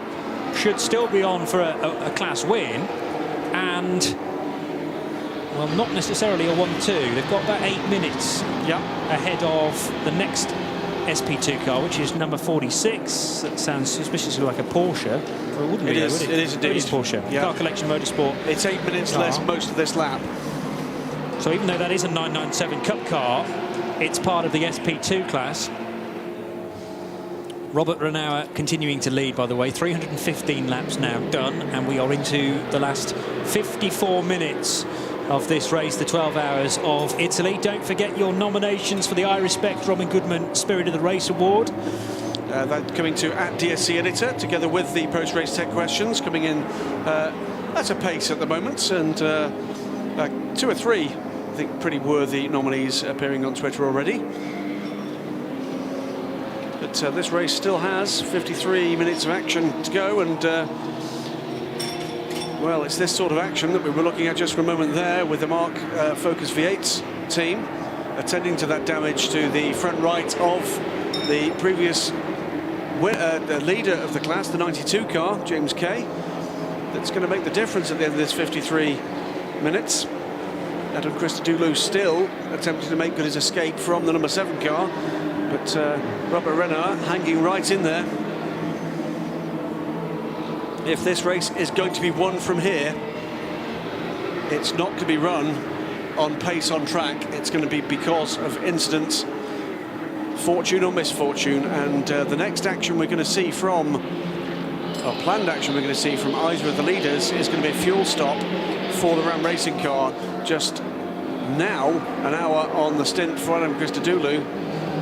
He will need to stop for fuel. Now, what is he going to do? Is he going to do it quickly and have a clean run to the end, or stretch it and hope that there's a purple sector that will help him? He has to wait Until the very last second in case there's a code 60. Yeah. In my opinion. I tend to agree with you entirely, Nick. Which, let's face it, it's not my natural state. The other question is, will he take tyres? I think no. Will the 7 car take tyres? Probably. It'll depend. It's been hard for the Porsches to double stint. They obviously wear the tyres in a very different way to the Mercedes, being their big rear-engine, rear-wheel drive car, completely different size tyres. The Hankook tyres are amazing because they're all the same compound. And very similar constructions. They're just built in different sizes. They've certainly in Dubai, they were incredibly even. Yeah. But, it does seem here that the Mercedes have a better chance to double stint than the Porsches do. It looks as if they're almost ready to reassemble this. Our third place, is it our third place? I can't see if it's a 9 or 10 is at the moment. One of the Hoffman It's the 9. cars, so the third place man comes in. They're in a very isolated third though, aren't they? Laps and laps behind and laps in front. Yeah. Insulated, I think we'll call that. I'll be happy with that, I think, because they had a bad day yesterday and they had a really bad day in Dubai. That's true. But it's been a pretty steady run from them. They've had their issues, as I think most of the runners have. But it's been a pretty steady run for the number 9 car. But they've also more or less secured the A6 amateur win with the sister car. So that, I think, will go down as a pretty good weekend in Mugello. A podium in A6 Pro and a win in A6 Am. Especially since the same 5 drivers have done both things. They rotated all their 5 drivers from yesterday in both cars. It was pretty quick going. Yeah. And so they all get points, and they all get to stand on the podium. So it's quite a good result, really. It's the number 159 Audi going around the outside of that. I think that's KPM Golf. And that will be Matt Neal aboard that car. Mission Possible car back out, by the way, after its dramas on its previous lap where it overshot turn 11 and 12. Hopefully the steering issues there, or the front end grip problem, whatever it was, has been rectified now.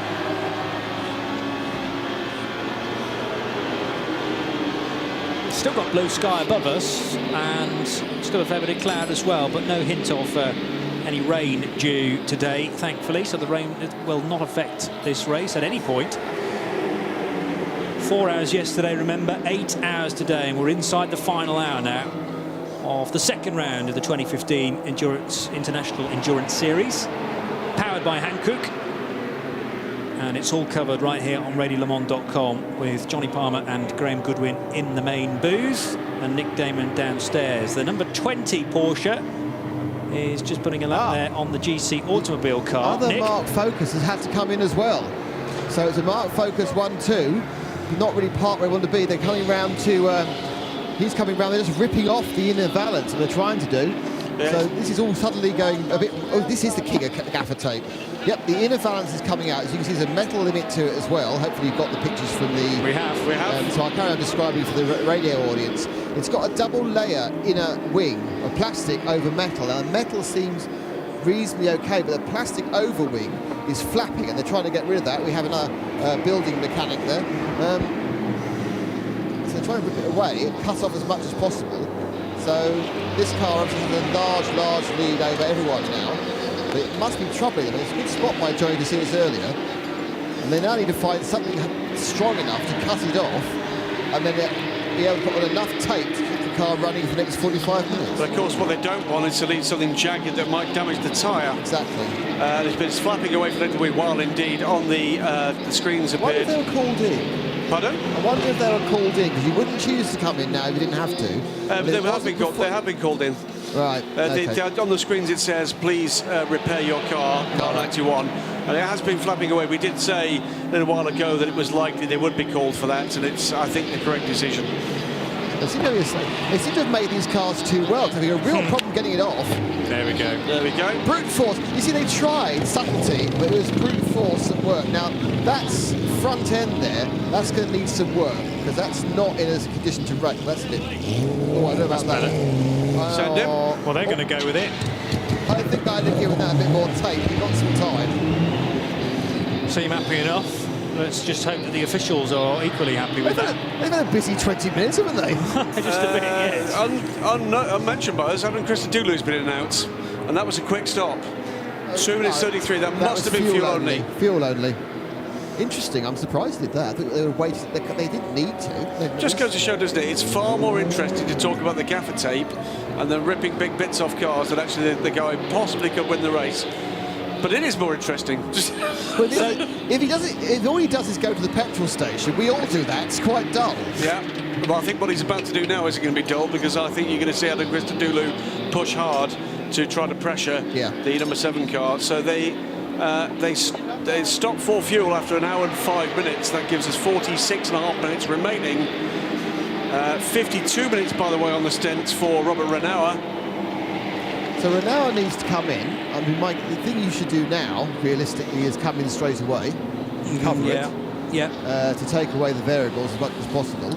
Fuel up, and the question is, tyres. If he takes tyres, suddenly that's 35 seconds, that lap lead gone. He'll still have a minute, and that'll be it. The Ram Mercedes, the last pit stop then was 2 minutes and 33 seconds. That's Does about that right. suggest a wait at the fueling station, or is that about right? That's about right. Okay. No, it's about 2.5 minutes plus whatever you need to do at the pit stall, which tends to be something like 60 seconds for tyres, driver, Right. change the CD. Yeah. And obviously Ram weren't even going to dream of doing that. No, He went straight by the Adam pit He's box. stuck with the Carpenters. Yes, absolutely. But of course, the Porsche won't need to take on as much fuel, I wouldn't think, so it might have a quicker stop. He's oh, there's the 150 car in the kitty litter again. Really? Did they remove it, or is it just a Pit replay? in just before pit in, the 150 car is off and deep in the gravel just before pit in. There we go. Adam Christodoulou was very careful not to lap the 70 BMW then from Mission Possible, because yellow flags were being displayed, clearly no overtaking permitted. I wonder why he was going so slowly. As soon as he was clear of that incident, he then did the overtake, so that should be absolutely fine. Indeed. A third place man from Hoffa is back in again. They're only in a couple of laps ago. Absolutely Christian right. Frankenhout. And they are now back in. They got a few laps. It's they appear to have the caliper stretchers, so they're working on the rear right brakes. I wonder whether they've done a last minute. Yeah, they've done a rear disc change, I think, at the rear. Just at the end, you can see the disc lying behind the car. And they're now trying to torque it up. I don't think you should torque it whilst it's going along. That's a third health and safety violation. And that's an unscheduled stop for a rear disc change. Strange, must have been. I think the problem is at this point they're all feeling vibrations from cars that are 12 hours raced old, and they're just trying to chase them down. Yeah, but Hoffa Racing were in a decent position to be able to do that, because they have a 3-lap advantage over the next car, and in fact that car is not even in their class, so it is 3 laps back to the next A6 Pro car as well, which is in 5th position. The GDL Racing Mercedes, Duncan Heisman at the wheel of the 67 car. 17 in, and all of a sudden I hear from Nick Damon, oh dear, why is that? The Hughes car's back in again, the 169. Oh, okay. That car Well, it's really been half an hour since that it car last... really is more tape than car. They're not changing the tyres. Hasn't gone in the garage, plus point. Good. No driver being changed. Just kind of looking and they're having a scrabble around. I think 92, about ready to go, Nick. Oh, no, he is. I haven't gone any further. I'm staying with 92. Actually, I think that Hughes stop is mostly standard at the moment. Good. Not totally standard, because they've got lots of tools they're fiddling with, but given how many bits that car's called. Right, James Kay fires up the 92, which is, has it lost second place in class? Yes. And he'll get away. And hopefully it's all pointing in the right direction. He's going to have a very interesting lap as he goes round. 150's been dragged away, steaming like a kettle at the moment. They still sound great, a cup of those. tea, actually. It's not caught fire. Still sound great, those Focus Absolutely. V8s, don't they? Hasn't caught fire. That's a massive improvement from last year. Also keeping an eye, by the way, on the GT4 battle, because the other Speedworks car, the 170 car, this is the relatively untroubled Aston Martin, is catching the 3rd place car, which is the Nova Race 221 Ginetta, and will take that place with the Nova Race Ginetta pitting now. So the 170 car will add a bit of cheer in the Speedworks garage. If you're looking for potential hard-working people to reward with the I Respect award, then Speedworks, who stuck at the task all day, would certainly be on anybody's list, I think. But it's Devon Medell at the moment at the wheel of the Aston Martin, 39 seconds behind as the 221 Nova Race car pitted. Next, Speedworks is now going for a penalty. Oh dear.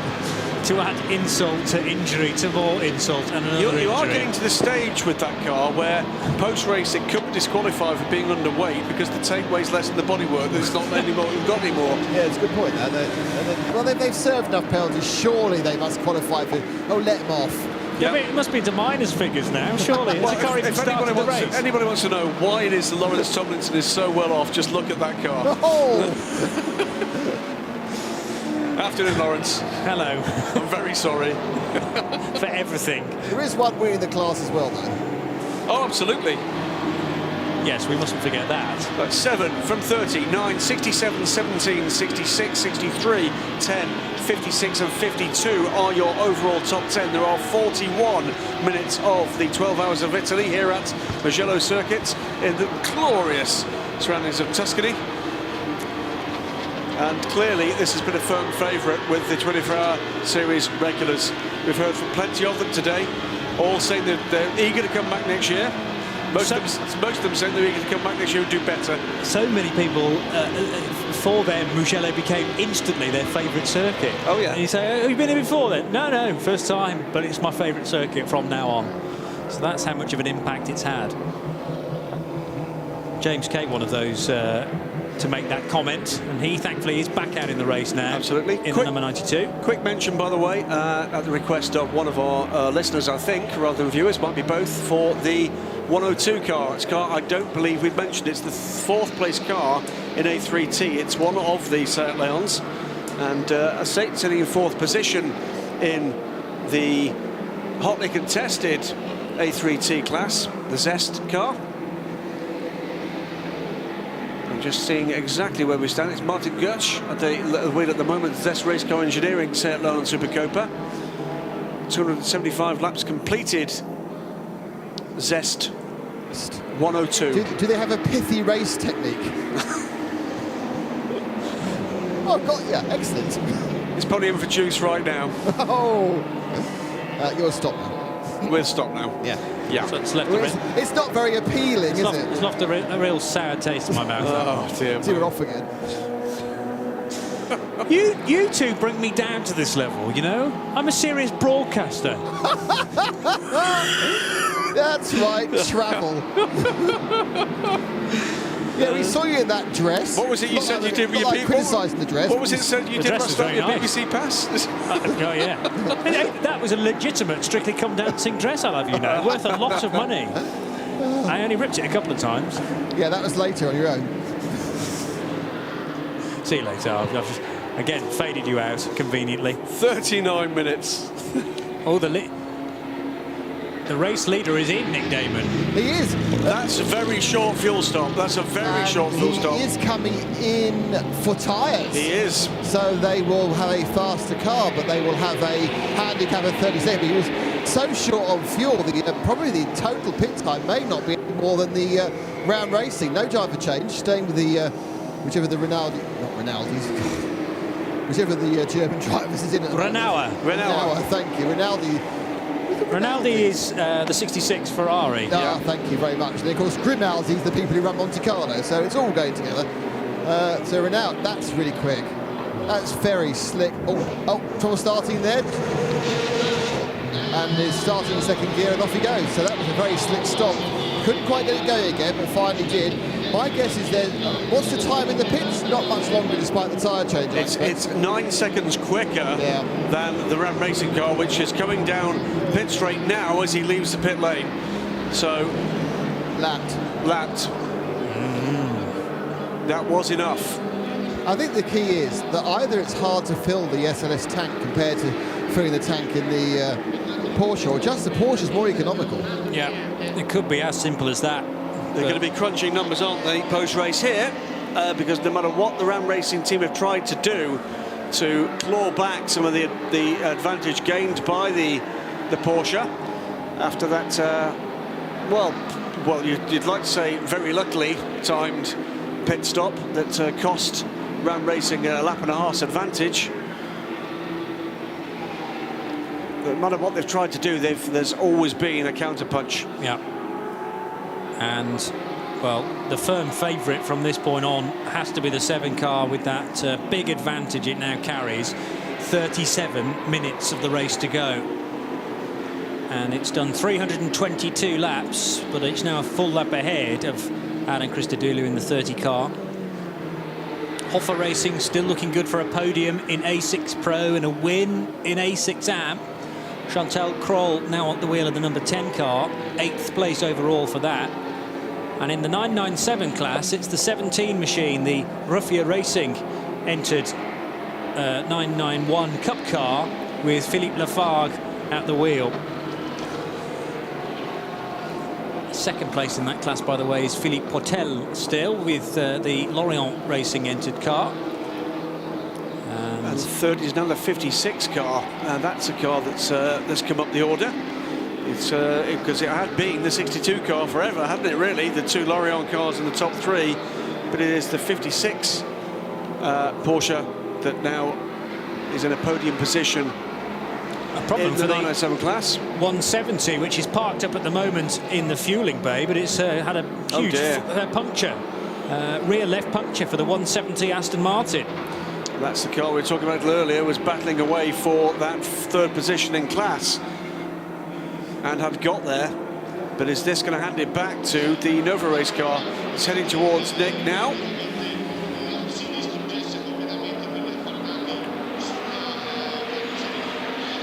This basically, you'll see now, Nick, the tyre off the rim. May have only just popped, of course, in the last few corners, but nevertheless, at least they got it home and, of course, managed to get fuel into it. 5-stud job, yeah. Car 99, the latest to hit the gravel trap, turn 1 this time. And that is Ricky Cumber at the moment, and that's the Honda Accord. 4th in A2.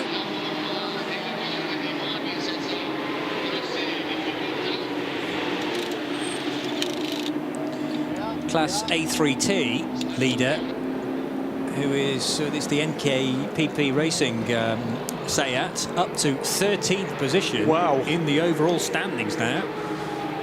And after a delay for the 95 car, which is in real contention, here we go. That's the 30 car ahead of the 7 car, so he's got the lap back. So when did that happen? Right now, right there, I think. Roger Gruvels, by the way, at the wheel of the leading A3T Sayat Leon Cup racer, that new shape Mark III car. The Aston Martin's got 2 new rear tyres, did you say, Nick? Yeah, rears only. Rears only. Looks like a cut, actually, but they say it probably happened in a way in which he was able to nurse the car, because he managed to do virtually no damage whatsoever to the hub. I wonder whether the Ram Racing got past the Porsche, because the Porsche was trying to warm its tyres up. Quite possibly. But once they come on street, they're going to be much quicker.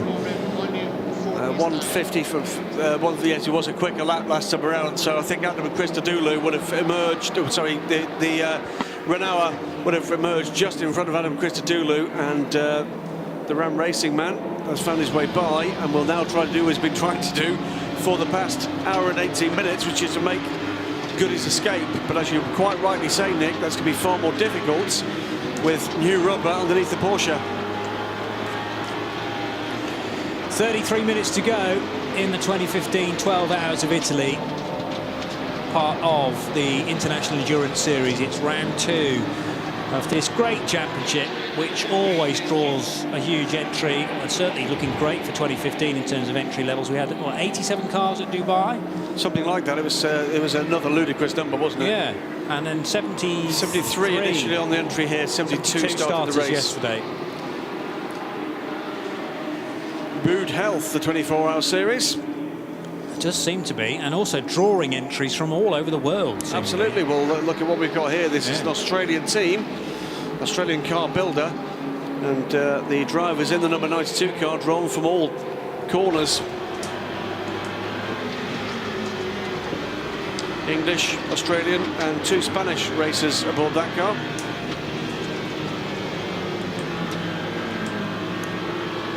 And this Mugello circuit has provided some fabulous racing, really enjoyed by the drivers, as we've said.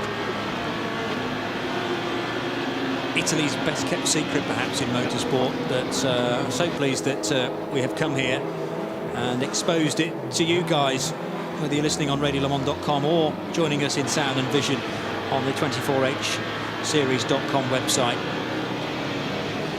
Just 32 minutes to go then. It's Nick Damon down in the pit lane. Graham Goodwin to my right, the dailysportscar.com editor, and myself, Johnny Palmer, taking you through the final exchanges of this 12-hour affair. 4 hours yesterday and the 8-hour dash today. And the gap shown last time through as 1 minute and 51 seconds. I think the next time we see these two leading cars, they're going to be right together again. The Porsche looking for a way by the Audi. Not Audi, sorry, it's a Mercedes-Benz. You're looking at an Audi. The 159 red camel entry. Thunders by. Robert Renauer now on lap 326. Yep, Chris Dillou is still ahead, but only just. Okay, so a small margin, just about putting Chris Dillou on the lead lap. Correct.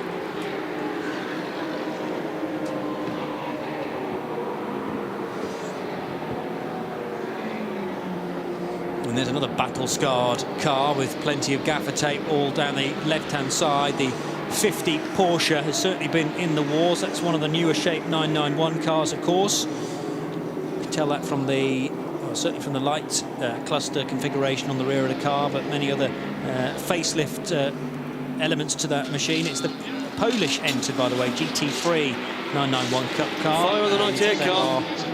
4 Polish drivers on the leader in A3T. Yeah.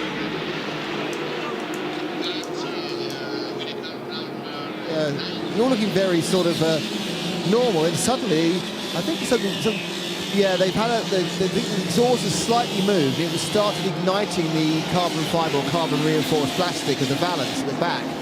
Hence the reason a man with a certain sort of wearing gloves, which is better, no eye contact, eye protection, is now desperately trying to kick it off. Don't kick the exhaust at the same time. There's a lot of rippage going on. There's some very agricultural mechanicking going on this last half hour. I think he knows there's fire under there. If he's pulling it too much, he's going to rip off too much. So he's just going to cut that down. And, oh, that's how but don't. No, they're defending a lead, Nick. Oh, he's broken the circular saw, that's why. He did the circular saw, it was so aggressive. And they're off again. Yeah. Well, I take it they hadn't got much of a lead, because that was overly panicking if they did have six laps, so 12 minutes. But slightly over the top. Yeah, but what they can't afford is another fire. Yeah, that's true. So another fire would put them out of the race, and that would be enough. But that's probably saved them the race. So I get your point. You've got to be slightly careful, but you've got to guess that he knows his car well. He does, and obviously he's got a spare circular saw blade, because that one's broken there. No eye protection. Oh, one of the Focus is back in again with under push power. Can't see. I think it's the 90. It is the 92 car, I'm afraid. The 92 car is going back in. James Kay still at the hour's wheel. brilliant. Last hour problem is leaking. As you can see, it's left a lovely snail trail all the way up the pit lane. It's leaking fluid. The fluid is leaking, I'm afraid, is engine blood. It's not water. That's real engine. Oh, a lot of it as well. That's going no further, unfortunately, because that is thick, goopy oil. It's that gearbox. So, unfortunately, what was a superb performance, and still really, if you're 11 hours pretty good, has just all disintegrated very rapidly in the last 45 minutes. Yeah. Well, we'll keep an eye on that third-place car in the class. Wolfgang Kemper will manage to get past if that car goes no further. I think I agree with you, Nick, that looks very much to be the case. The fourth-place car, meanwhile, the 206 Nova race car, is... Sorry, that's the wrong class. I'm looking at SP3. Fourth-place car is way back. So they should still finish in third position. This looks like a big one, because there's now oil, so there's water leaking out with oil in it, which makes me think it's gone really big bang. And oil in the water is never good. Never a sign of anything other than disaster. James Kay just taking the helmet and the balaclava off. I'm going to arrest him, hang on, before he goes any further. James, go a quick word, we're just going to talk to his engineer first. For a second. I will let him do that. It's to say it's broken, yeah, I know. My guess. You don't want something like this to happen in the last hour. You absolutely don't. Absolutely. This is the thing. This is the thing you want to happen 10 minutes in, yeah. so you can go down the pub. Exactly. That's right. Looking at the number 7 car, this is, let's remind everybody, your leader. That's it. The car in front of him is Adam Christodoulou in the second place car. These two cars on the same lap, but not in the order that you're seeing them on screen. The purple and silver Mercedes-Benz ahead on the road is actually almost a full lap down. And this is Adam Christodoulou doing what he's done for the last, hour and 25 minutes, which is to fend off the close attentions to the Porsche following him. Try and stay on the lead lap. Any possibility of any advantage to be taken from any kind of caution period, but that's looking like an increasingly distant prospect. 26 minutes remaining of the 12 hours of Italy. 8 hours run today, 4 hours run yesterday. It was Ram Racing that started on pole position this morning with the Porsche alongside, and it's been like that ever since.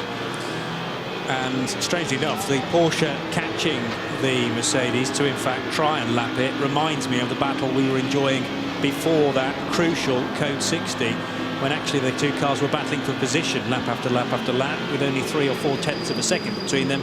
It looks very similar. Sadly, it's not for Ram Racing though, because there's almost a full lap between them. As Graham makes the point though, important for Adam Christodoulou to keep Robert Renauer behind if at all possible. Let's not take anything away though from the 7 car and the HB Racing team Herberth, who have really done a stellar job to get that car in the position that it's in at the moment. I mean, the Renauer twins in particular have been exceptional.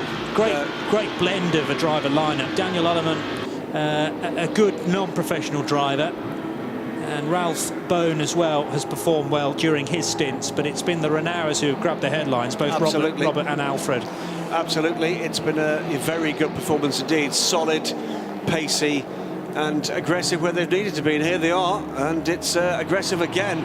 Adam Christodoulou looking to get by the traffic, doing that very well there, and he can get a bit more of an advantage there just at the moment he needed to. Now there are blue flags being waved in the direction of Adam Christodoulou. I'm sure he's well aware that Robert Renauer is looking to get by and stick a lap on the SLS from Ram. Out of turn 15 they go, and over the line, posting lap times of just under 1 minute 55. We've got 2:24 left to go, 2 minutes and 24 seconds to go, by the way. I might try and do a little bit of calculation to see how many laps we're likely to have left. But it's the 7 from the 30 in third position, the number 9 car of Christian Frankenhout of Hoffa Racing. And then in fourth position, 67, had a real good crack at this race. GDL Racing machine, San Marino entered, and again they've had 1 or 2 issues. They had a belt go, didn't they, I seem to remember. Max Brahms, though, particularly impressive within that team. Duncan Heisman we know all about, and Luke Brahms certainly put in his parts to the race as well to keep that car always in contention for a podium. I think they're just going to miss out, though.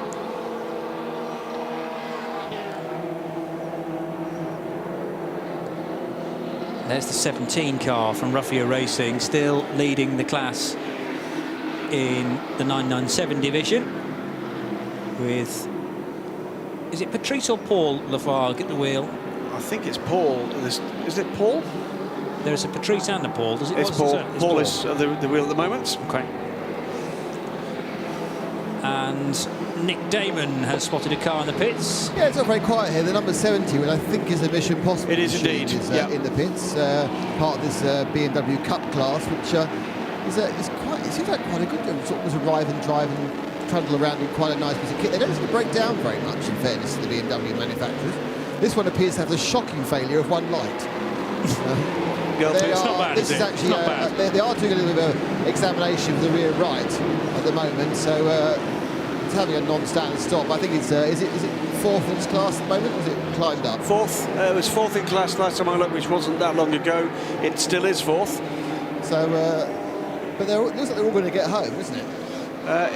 Let's hope he gets home. Great effort, this. Gustav, no, this is a really tough one to pronounce, so apologies, Gustav. It's Gustav Engeljarninger is at the wheel of the car at the moment. That sounded pretty good. I'm not sure whether it was right, but it had me fooled.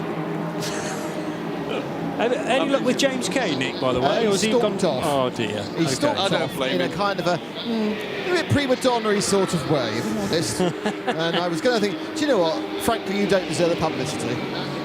Fair enough. He had a bit of a tough time, to be fair to him. Yeah, he's a professional. He knows what it's all about. It's all about the media.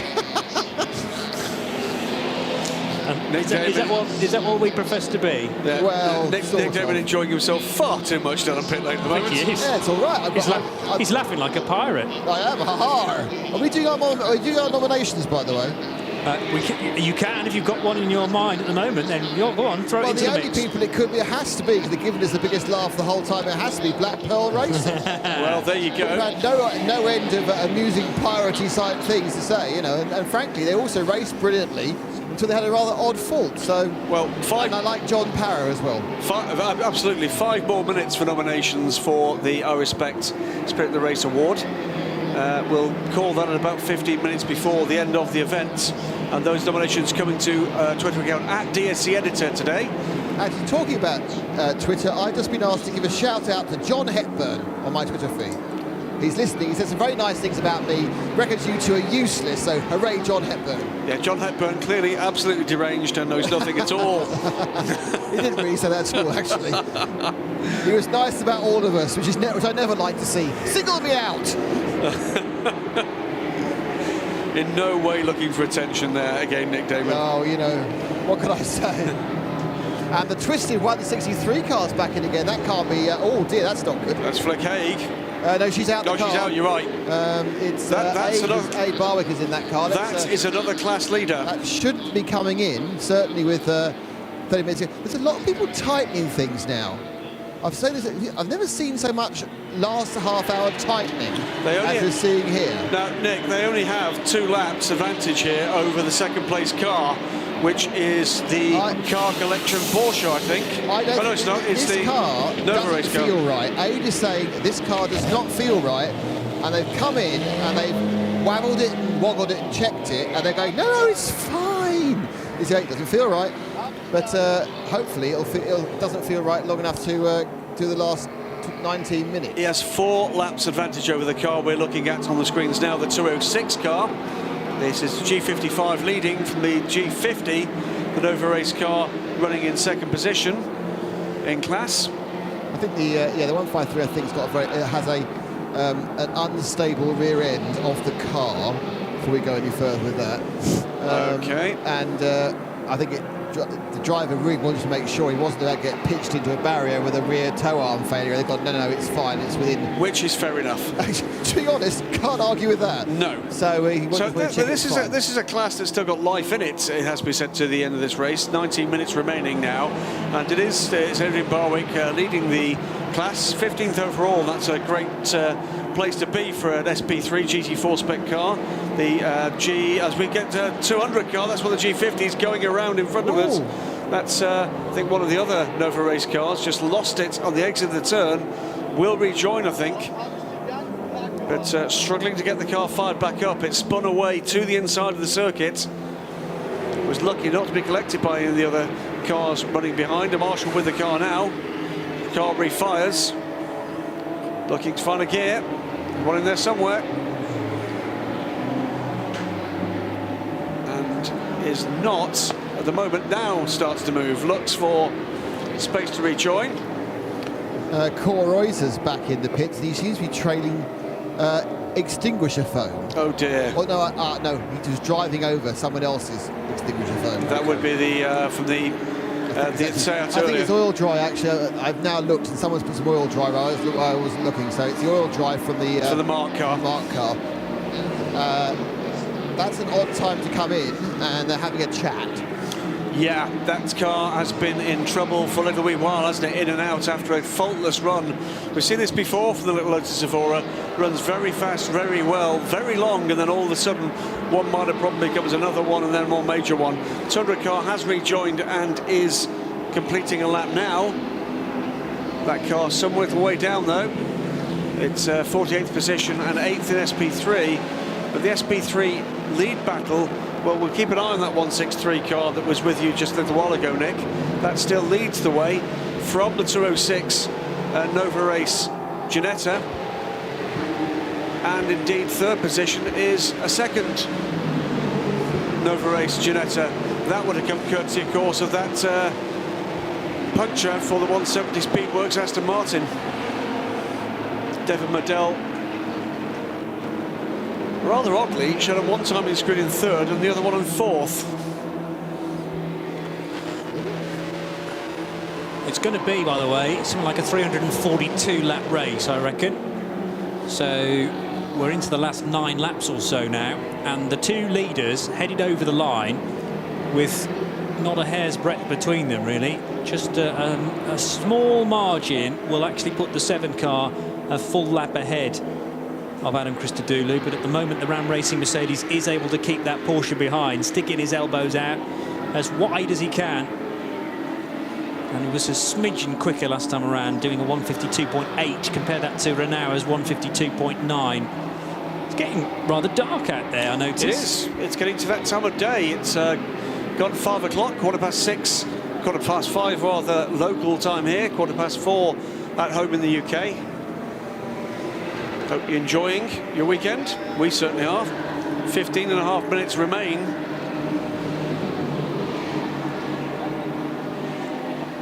And it's going to finish in the gloaming, really, isn't it? Yeah. Don't know what Italian is for gloaming. Glomino, probably. Glomino? Oh, it is the gloaming. But actually, it was actually pretty dark when it finished at 6 yesterday. What have you been told about accents? I stopped it immediately. You see that? To be fair, I ran 3 words. I thought, oh my God, help! you were probably led into that. Yeah. Carry on.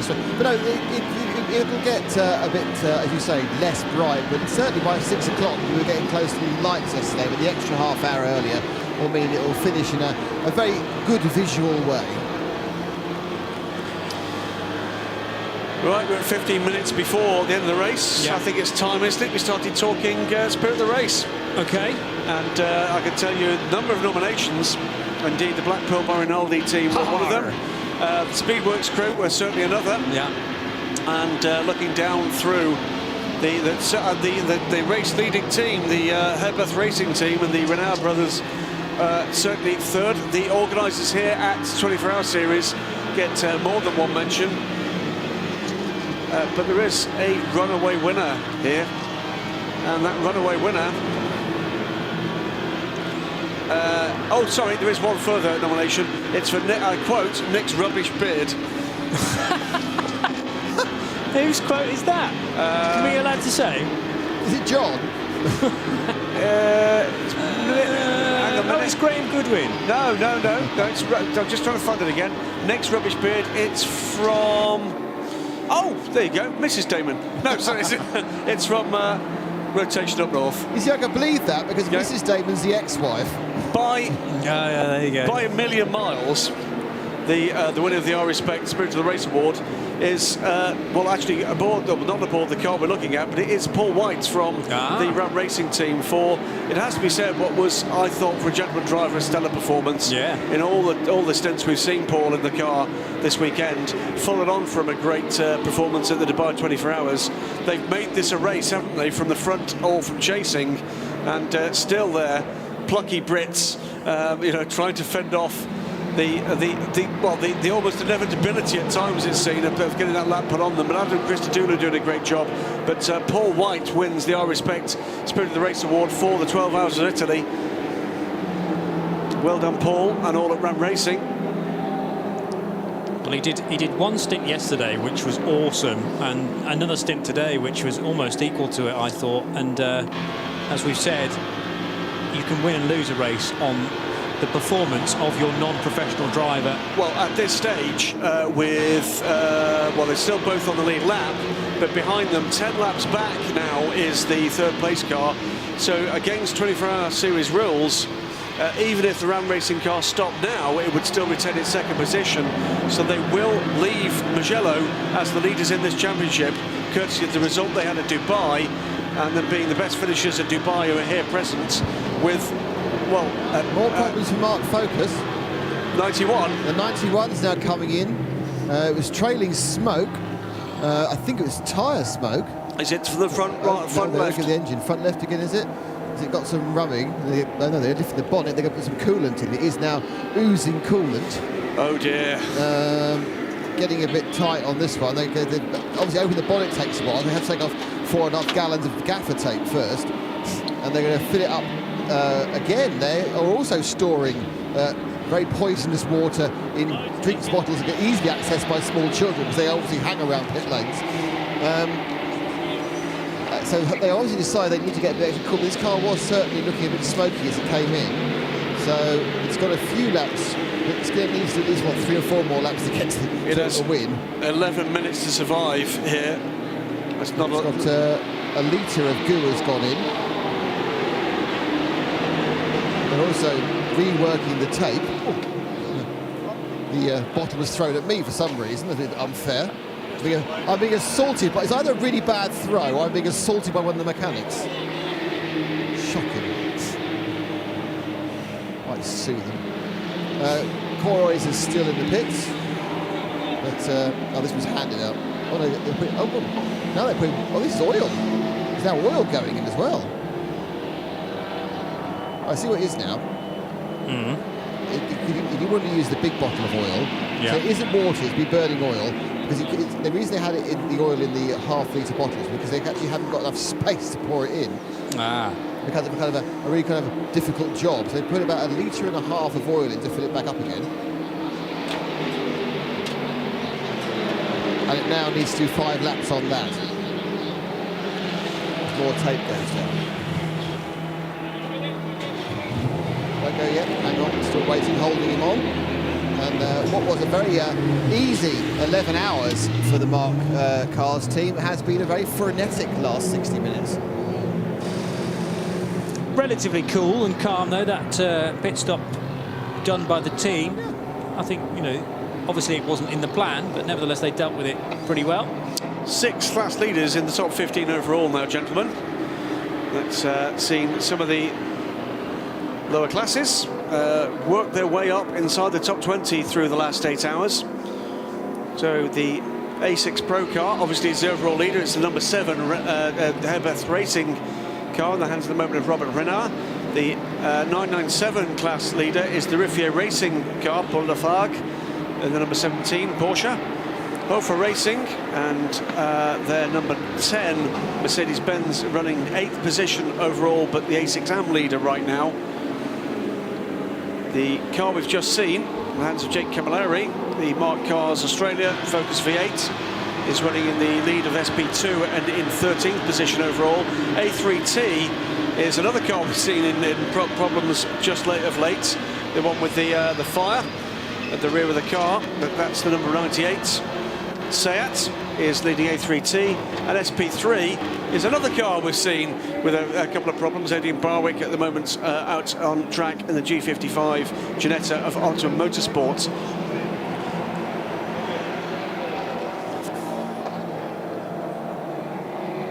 Pierre Caffer, meanwhile, is lapping very quickly still aboard the number 66 Black Pearl by Rinaldi Ferrari and trying to catch up to Duncan Huysman. The gap is 7.6 seconds, and last time around Pierre Caffer 3 seconds quicker, so that's a position, 4th position overall, that could change before the flag. We'll keep an eye out for that one. Looking further down the order, the Speed Lover Porsche, the number 60 car, closing in rapidly on the SP3 leading Ginetta for 15th position. It looks to me like the Adrian Barwick car is in get home mode. 2:19 last time around is not a representative time from that car. And the number 95 car, the 2nd place car in A3T, quickly catching indeed the 2nd place car in SP3 for 18th position. So positional change is likely to happen, I think, before the end of this race, guys.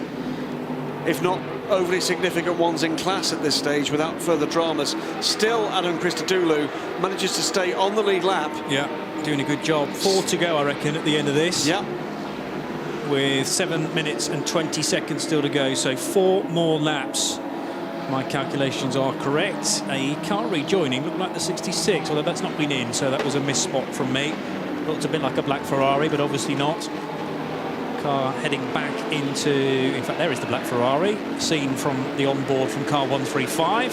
So it's a bit further around the lap. And next question is just exactly where is Duncan Huysman up the road?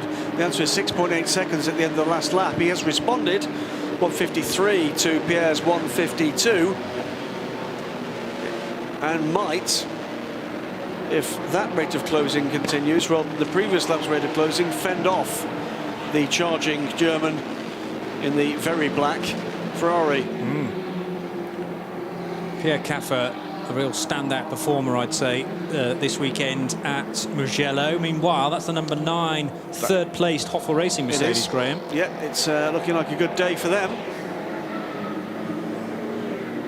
Number 9 car has had a pretty lonely time of it the last few hours, with laps ordered. Someone's been through the gravel in a big way there, but it seems to have continued. Was that one of the Nova race cars? Might have been the Ginetta, or it might have been someone even further ahead than that.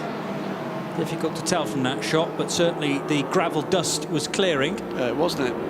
But the number 9 car, a very solid run indeed, and a deserved podium looms for the 9. Waiting for the 2 race leaders to appear in about 15 seconds time then at the end of lap 339. 3 to go at the end of this one. And Robert Renauer just needs to keep that Ram Racing Mercedes in his sights. He doesn't need to lap it. No, he doesn't now. He doesn't now. I think there's maybe some pride at stake here. But 5 minutes to go. And 27 minutes past 5 local time here in Mugello. Can't see much of a Tuscan sunset behind the clouds. We had a great one last night. We did. But I suppose the cloud does mean we had a slightly warmer day today. Duncan Huysman in the 67 car after their alternator or fan belt issues earlier on in the race, which really slowed the GDL racing car. Done well to come back from that and run in 4th position. They're just going to miss out on a podium. Pierre Caffer, 51 dead, last time around, 4.3 seconds back now. He clearly has got that car in his sights. Yep. Clearly looking to make that move. 4 seconds, 4 minutes. So it should be 5 A6 Pro cars at the top of the pile, but who's going to finish in 4th position? Big crack of a misfire there, or a split, lick of flame perhaps on the change up the gears as the car in question motors up the hill towards turn 1. Meanwhile, Robert Renauer playing this very sensibly indeed, not making any opportunity to get by the 30 car. Just remaining in the wheel tracks of Adam Christodoulou. And that's possibly all the more frustrating for the Brit. Just can't shake him. But also will not be able to, by the looks of things, reverse these positions. They're both going to lap the Nova Ginetta as they hammer into turn 15. A little bit wide there from Adam Christodoulou, but he readdresses his line. Got a brief glimpse there of the landscape here in Mugello, in the foothills of Tuscany. Adrian Barwick is struggling home in this 163 Ginetta. He's lost a place on track to another 997 cars, lapping well over 2 minutes 21 last time around. That is in get me home mode, but may well lose a further place, not in class, happily, to the car collection Porsche.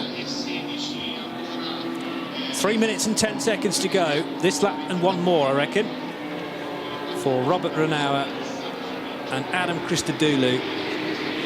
Great run by the team, and they're clearly very happy with their day, and quite right they are to be so. Hugely impressive run. The gap at the start of this lap was 1.9 seconds between Huysman and Caffer. Another 151. Still just about got it on the split as they both enter sector 3, but there's not a lot between the two cars, let me tell you. So looking for the 67 Mercedes versus that black Ferrari number 66 of Pierre Caffer, who started this race yesterday there they are. 2 o'clock in the afternoon. They're still in the same order, but the headlights are on from Pierre. Nose to tail, and it's going to be a drag race down the start-finish straight this time, with 2 minutes 15 seconds on the clock as they approach the final turn. What we're looking at on the stream is it's the Hebeth car still looking for a way by, closer than it ever has been, actually, the number 30 Ram Racing car. This is to put a lap onto the second place car. But meantime, there's a place up for grabs, and that place is 4th. They come past us now, and Pakafa goes by. Huisman, though, was defending to the inside. Just about got the judgment, but only 57 thousandths of a second, and it depends what Duncan Huisman's attack into turn 1 is like. So the GDL racing car, realising it's potentially lost out on 4th position. Does Huisman have a reply, I wonder? This will be the last lap, and 1 minute and 35 seconds remaining as the leaders cross the line. So on to the final lap. Yeah, it is going to be a 342 lap race then, after 12 hours of running. And what will Adam Christodoulou do here, I wonder? Will he allow Robert Renauer past as they exit the final corner, so he doesn't have to do an extra lap? If the two cars don't reverse, of course, Christodoulou will still have to do his 342nd lap. He will, as Renauer slows down behind him.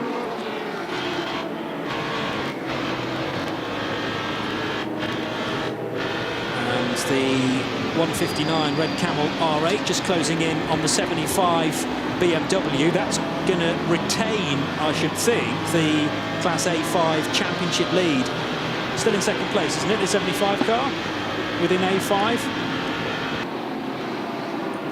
Sorry, I missed that. It's all right. The 75 BMW, where is that in A5? Still in 2nd place? 75 BMW is way down, wasn't it? But yeah, but I thought he was still only 2nd place within the division. He is indeed 2nd place. Bernd Cooper.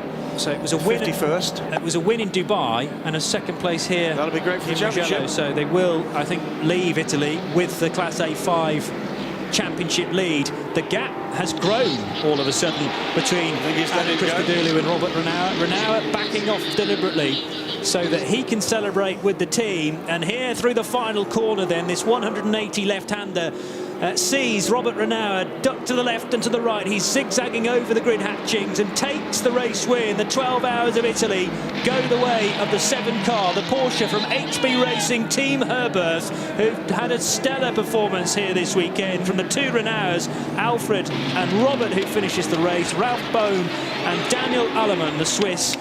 A great spread of nationalities, and you can see the jubilation down there. Big emotion, quite right too.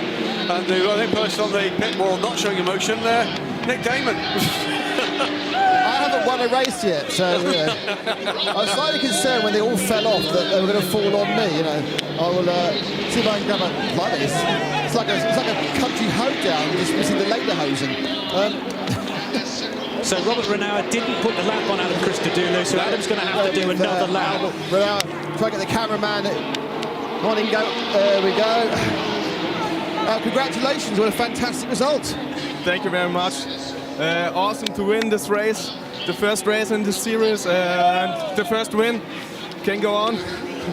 So will you be doing the rest of the season now? I think so, yes. Well, good luck, well done, congratulations. Alfred Renauer there, and well, that secured potentially a very valuable entry to the remainder of the season for this championship. Success breeds success. Yeah. Fabulous stuff, and great to see the joy on the pit wall. Pierre Caffer, meanwhile, had consolidated that for 4th position, but does need to complete this lap. It will be Adam Christodoulou coming through to take 2nd position overall for Ram Racing. Yeah, you sense that HB Racing Team Herberth were almost in 2 minds coming here whether they would do the full season or not. That's confirmed it, I'm sure. Absolutely right. So home in 3rd position, Christian Frankenhout for Hoffa Racing. The number 9 car finishes in 3rd position ahead of Pierre Caffer. So Caffer gets 4th place by 1.4 seconds over Duncan Huisman, and over the line goes Adam Christodoulou to cement 2nd place for Ram Racing. And it all went a bit wrong for them during that Code 60, but nevertheless it is a podium finish for Tom Onslow Cole, Adam Christodoulou, and for Paul White, and a great drive from Paul. Nick Damon is down with Dan Shufflebottom from Ram Racing. Dan, happy, sad, disappointed, elated, or just really...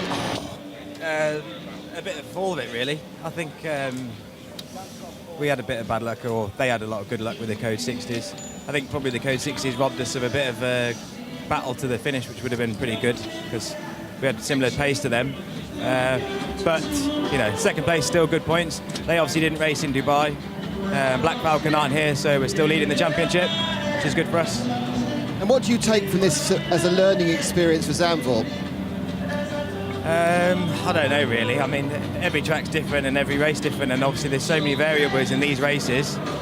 But I think we're just gelling more as a team and learning the car more. We perhaps need to do a little bit more work with the car. We struggled to turn the tyres on, so we can look at that for the next race. But I mean, I think it's positive really. We're happy with second. Obviously, we felt like we were gonna win it, but you know, that's just the way it is, isn't it? Dan, you lead the championship. What more can you ask? Thank you very much. Thanks, Dan.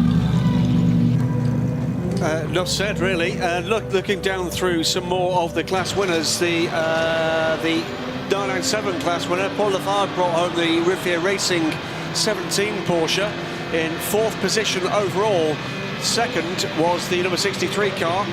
This is the first of the Porsche Le Mans racing cars, and Philippe Paulette brought that car home, and Martin Conrad brought home the 52 car. That was the MSG Motorsports car, finishing the race in 3rd position, the 997.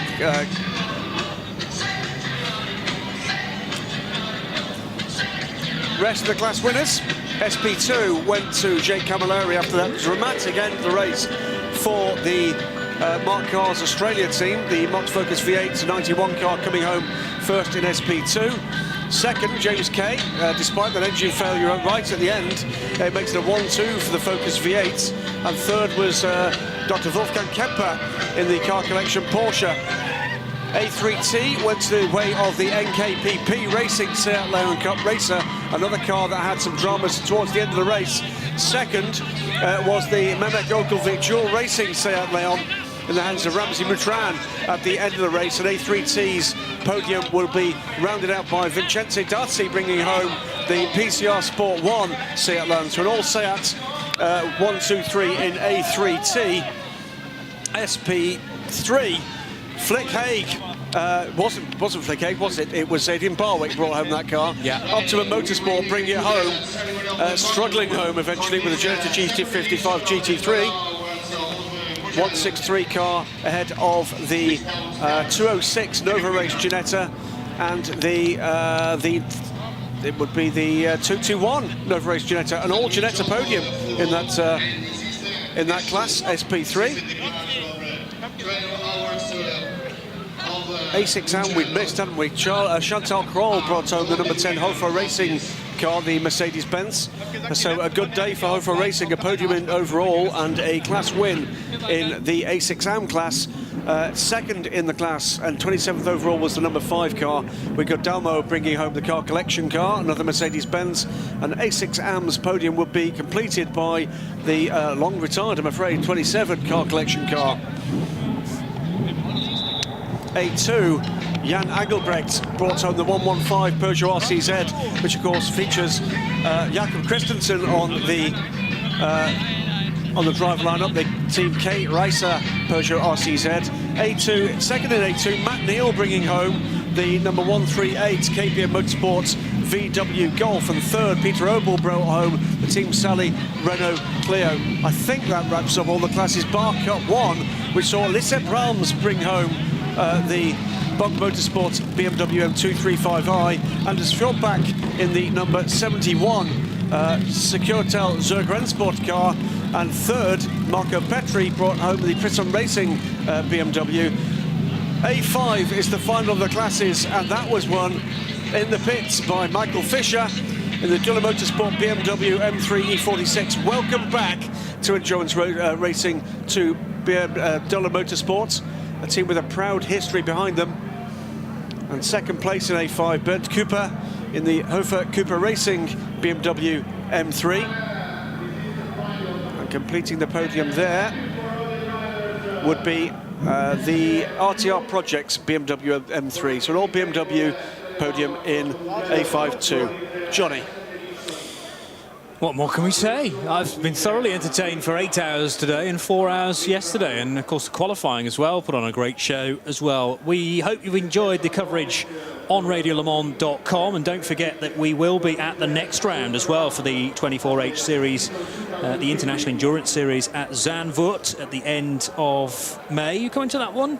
Don't know yet. You'll probably be at the Le Mans test day, will you? If it clashes with that, I most certainly will be. Yes, absolutely. Well, I think it's me and Nick down to go to Zandvoort, and possibly and another. So we will wait and see.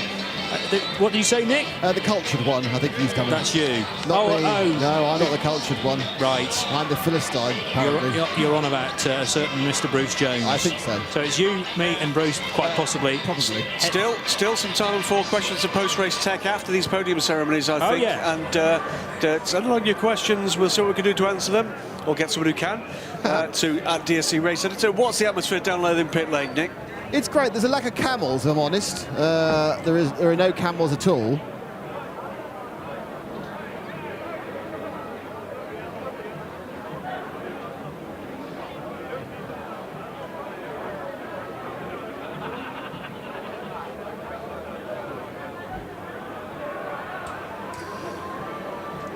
Excellent. Thank you, Nick.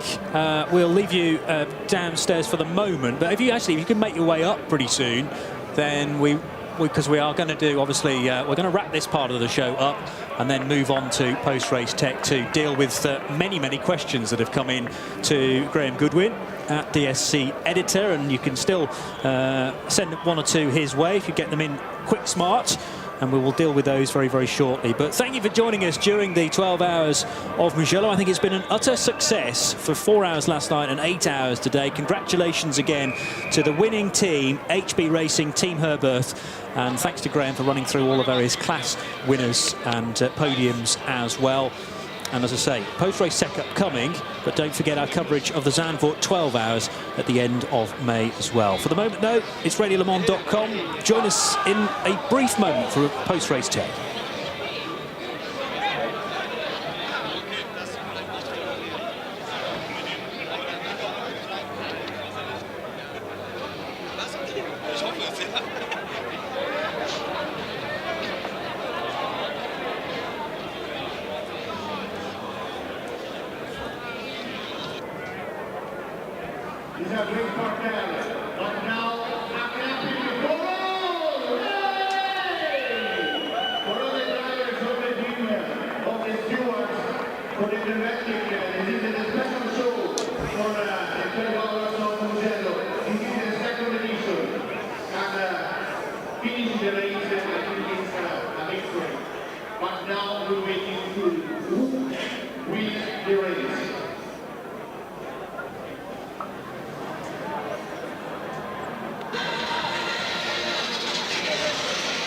Hello everybody, welcome along to post-race tech after an entertaining last 12 hours of racing here in Tuscany, the 12 hours of Italy, which makes up the second round of the International Endurance Series. It's Johnny Palmer, Graham Goodwin and Nick Damon about to spend the next half an hour or so looking back on a thoroughly entertaining race and, of course, taking your questions. If anything is burning away in your head about something that might have happened over the last 12 hours, or indeed the last 2 days, really, perhaps it came from free practice and qualifying yesterday, then if you've not already directed your questions towards at DSC Editor on Twitter, then you can do so, and we will try our best to get through all of the questions. But first of all, some thoughts from you, Graham Goodwin, if I may, about this event.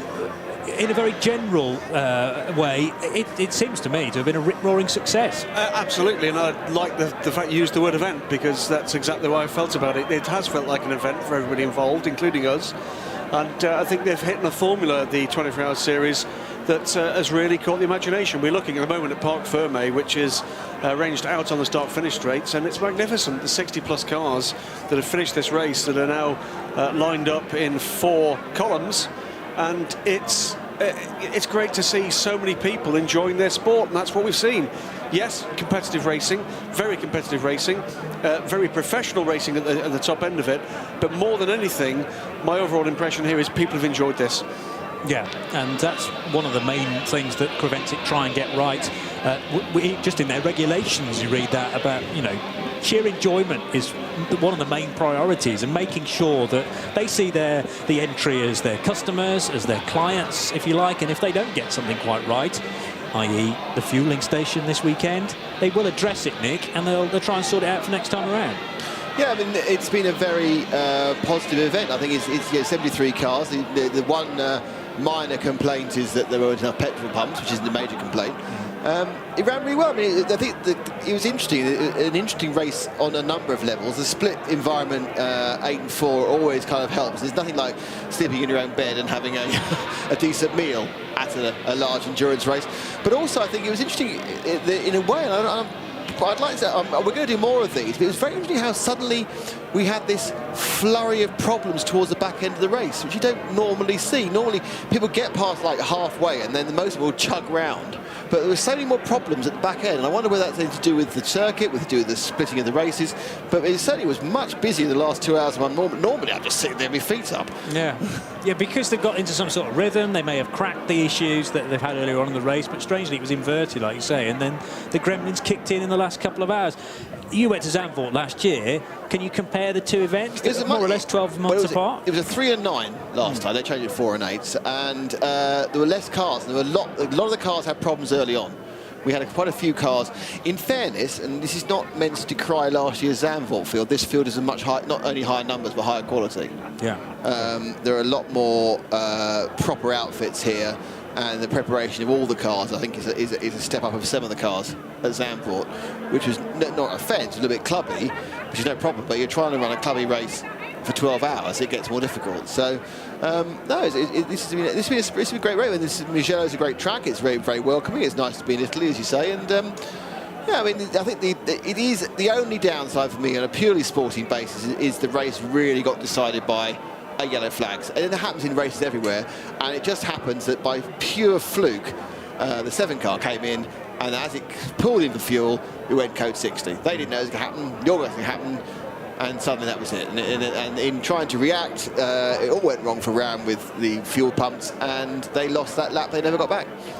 And it's ironic because Code 60 is a Creventic idea to try and actually even out those caution periods and make it fair for all. Well, do you not remember 2 years ago in Dubai, the top 5 weren't allowed to come into the fuel stop while there's a Code 60 on? They get a penalty to try and avoid people taking advantage of that. But I mean, it got a little complicated. In any sport, you know, you hit a really good free kick, 1 millimetre wide, it goes in off the post, the other metre, there's luck in everything. And in this case, the roll of the dice fell to the 7, the HB team. And let's present I'm not, in no way am I saying they're undeserving. I just wanted to see them battle for it every lap, and then I'd be more than happy if they won. It's not like, oh, I'm British, I want Ram. Not at all. They're great guys, great team, and they deserve the victory. It's just the margin of victory was won by, you know, a bit of luck, which happens in motorsport. What can you say? No, it's nothing new, as you quite I just want to see more racing, really.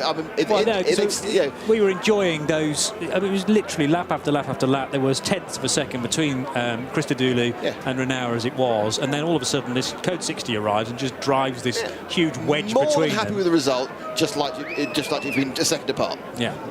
Now, Graham, you've got questions over on your side of the booth, because you're the one with the internet connection. So yes, indeed. Do you want to throw some questions into the pot? Not huge numbers, but there are a couple of kind of quite relevant things here about where you might put these races in the future. There seems no doubt that the listeners and viewers are valuing the entertainment they've had over the last couple of days. But what do we think about the potential for the 24-hour race series to come to the UK, for instance? Well, I think the thing that really works well in this concept of split races, it works well at tracks that have got curfews. Yes. Suddenly you're not battling to stick 12 hours in or 10 hours in. You know, Silverstone's a 6:30 curfew. Most British tracks have a 6:30 curfew or 6 o'clock curfew. And suddenly you can run a race at any sort of level 2 track or above, not worrying about running this split Friday, Saturday, which seems to work better for people who have to travel. I think what they need to do is Creventic need to have a chat at Eurotunnel, because I'm sure that's the one thing that will put off the teams coming. It's just a channel crossing. You sort that one out, that's fine. And they'd love, I'm sure, to come to Brand or Donington or Silverstone. Absolutely. Obviously not in the wing, in the old pits. And there's plenty of room for them. I think that's probably about right, and I think one of our listeners actually offering the opinion they believe Silverstone has a licence for 65 cars to be started, which is about right in terms of this championship. The other opportunity was a North American race. Now, I think that's probably a bit more of a stretch, because that is a very big logistical They run challenge. sea freight out of Rotterdam, and that would be. Well, there you go. Unless the only way you could do it is you freight it from Dubai, you freight from Dubai to the States, and then freight back to the States, which is not a very direct route. Not a very direct route, and obviously extends your calendar rather dramatically. But interestingly, the Kravoncic response to that tweet was that they were always considering these things. There was the question, of course, about the fuel provision. It was something that the event team were very quick to respond to some constructive criticism on. I think it's just a lesson learned. They set it up, I'm sure, with 38 cars last year, I'm sure the setup was the same. Yes. And there wasn't an issue. They got surprised, I'm sure, pleasantly surprised by the number of entries, and it's caused a problem. It's not a massive one. If there had been 6 pumps, I think the problem would have gone. Yeah. Because you effectively take away the pressure, and you also start saying, look, there's 6 pumps, you need to start plotting. When there's 4 pumps, it's more difficult because it does become a case that 2 cars get totally turf and decide to pull in. What can you do?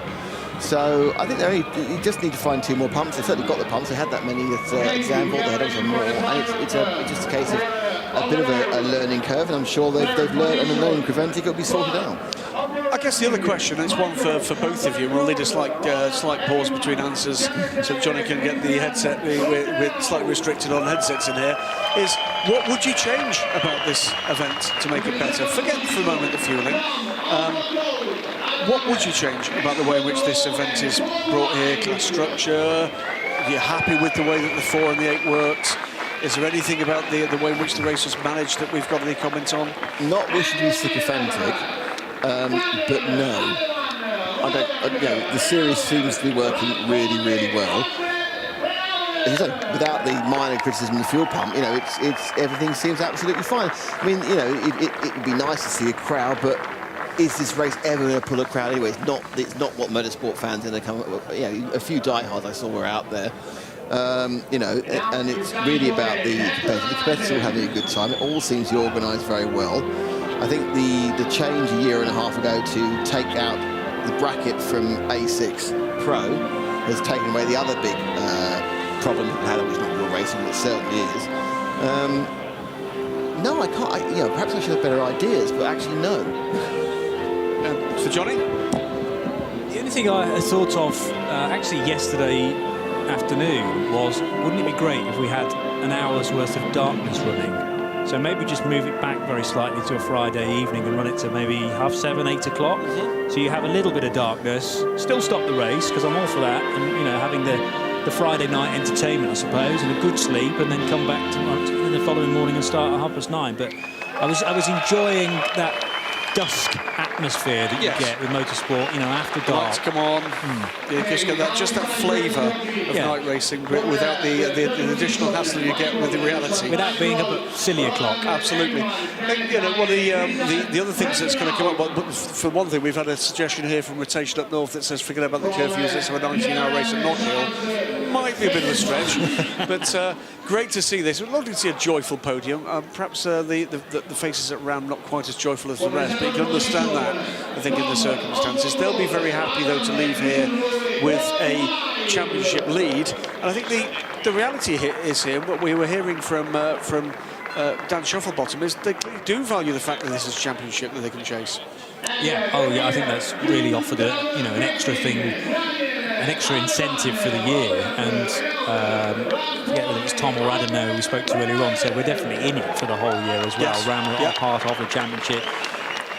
This clearly result is tinged with disappointment because they haven't got that elusive race win, but there's still 4 more opportunities to do that. And crucially, I think they'll come away maybe in a couple of days' time and realise, hang on a minute, we are leading the championship. We're doing a pretty good job here. No Black Falcon this weekend. And they will return, I'm sure, before the year is out. I guess they will pop up at Zandvoort, Black Falcon, if there's no other clashing events. But they've already got a bit of an advantage. They've got one in the bag here. I know that every race driver wants to win, clearly, and Dan Shufflebottom is very competitive. The win will come. I actually do wonder whether we might see the debut of that AMG GT3 at the Poor Record 24 Hours. I wonder whether that might be the case. It's certainly an option for Mercedes-Benz to do something which is, OK, it's certainly an event that's got a following, but it's not necessarily massively in the public eye. It gives them that just that distance from the full glare of publicity, should there a problem with the new car. It's something that a lot of the GT3 manufacturers have done, including Mercedes, who remember debuted the SLS GT3 at the Dubai 24 Hours several years ago. Right. That was the first race it ran. For me, it has been a great weekend. It's been a great event. It's been happy faces more or less everywhere, and I wouldn't mess with it. I'd consolidate. I would keep this as a European series. I would build these events in the minds of the competitors and the teams. They're building a fan following in any case through the excellent package they produce in terms of the live streaming. Lots and lots of championships could actually learn from the way in which they've done that. Their timing system is second to none and needs frankly to be on the shopping list for more or less every championship that I cover, because there's nothing like this anywhere else. And for me, yes, we can start to think and talk about, you know, continental expansion, etc., but I wouldn't mess with it. I'd leave it for 2 or 3 years and let this grow organically. We've got over 200 drivers here this weekend, and all of them are going to go and tell their mates what a great time they had. What do you think is going to happen next year? Nick's just thought of one thing that you could possibly, possibly add to the championship. More onboards. Right. I mean, I noticed actually there's an advert went up saying if you want an onboard, they are kind of they're doing something, they're selling the onboard, which is fair enough because it's a good, and that's why I've had both the onboards in his team. But certainly, I think you can't put on a full multi-camera environment because it's just it's expensive. So if you're going to have a limited cameras, then let's get some more onboards, which are relatively cheap once you've got the radio transmitter stuff you have.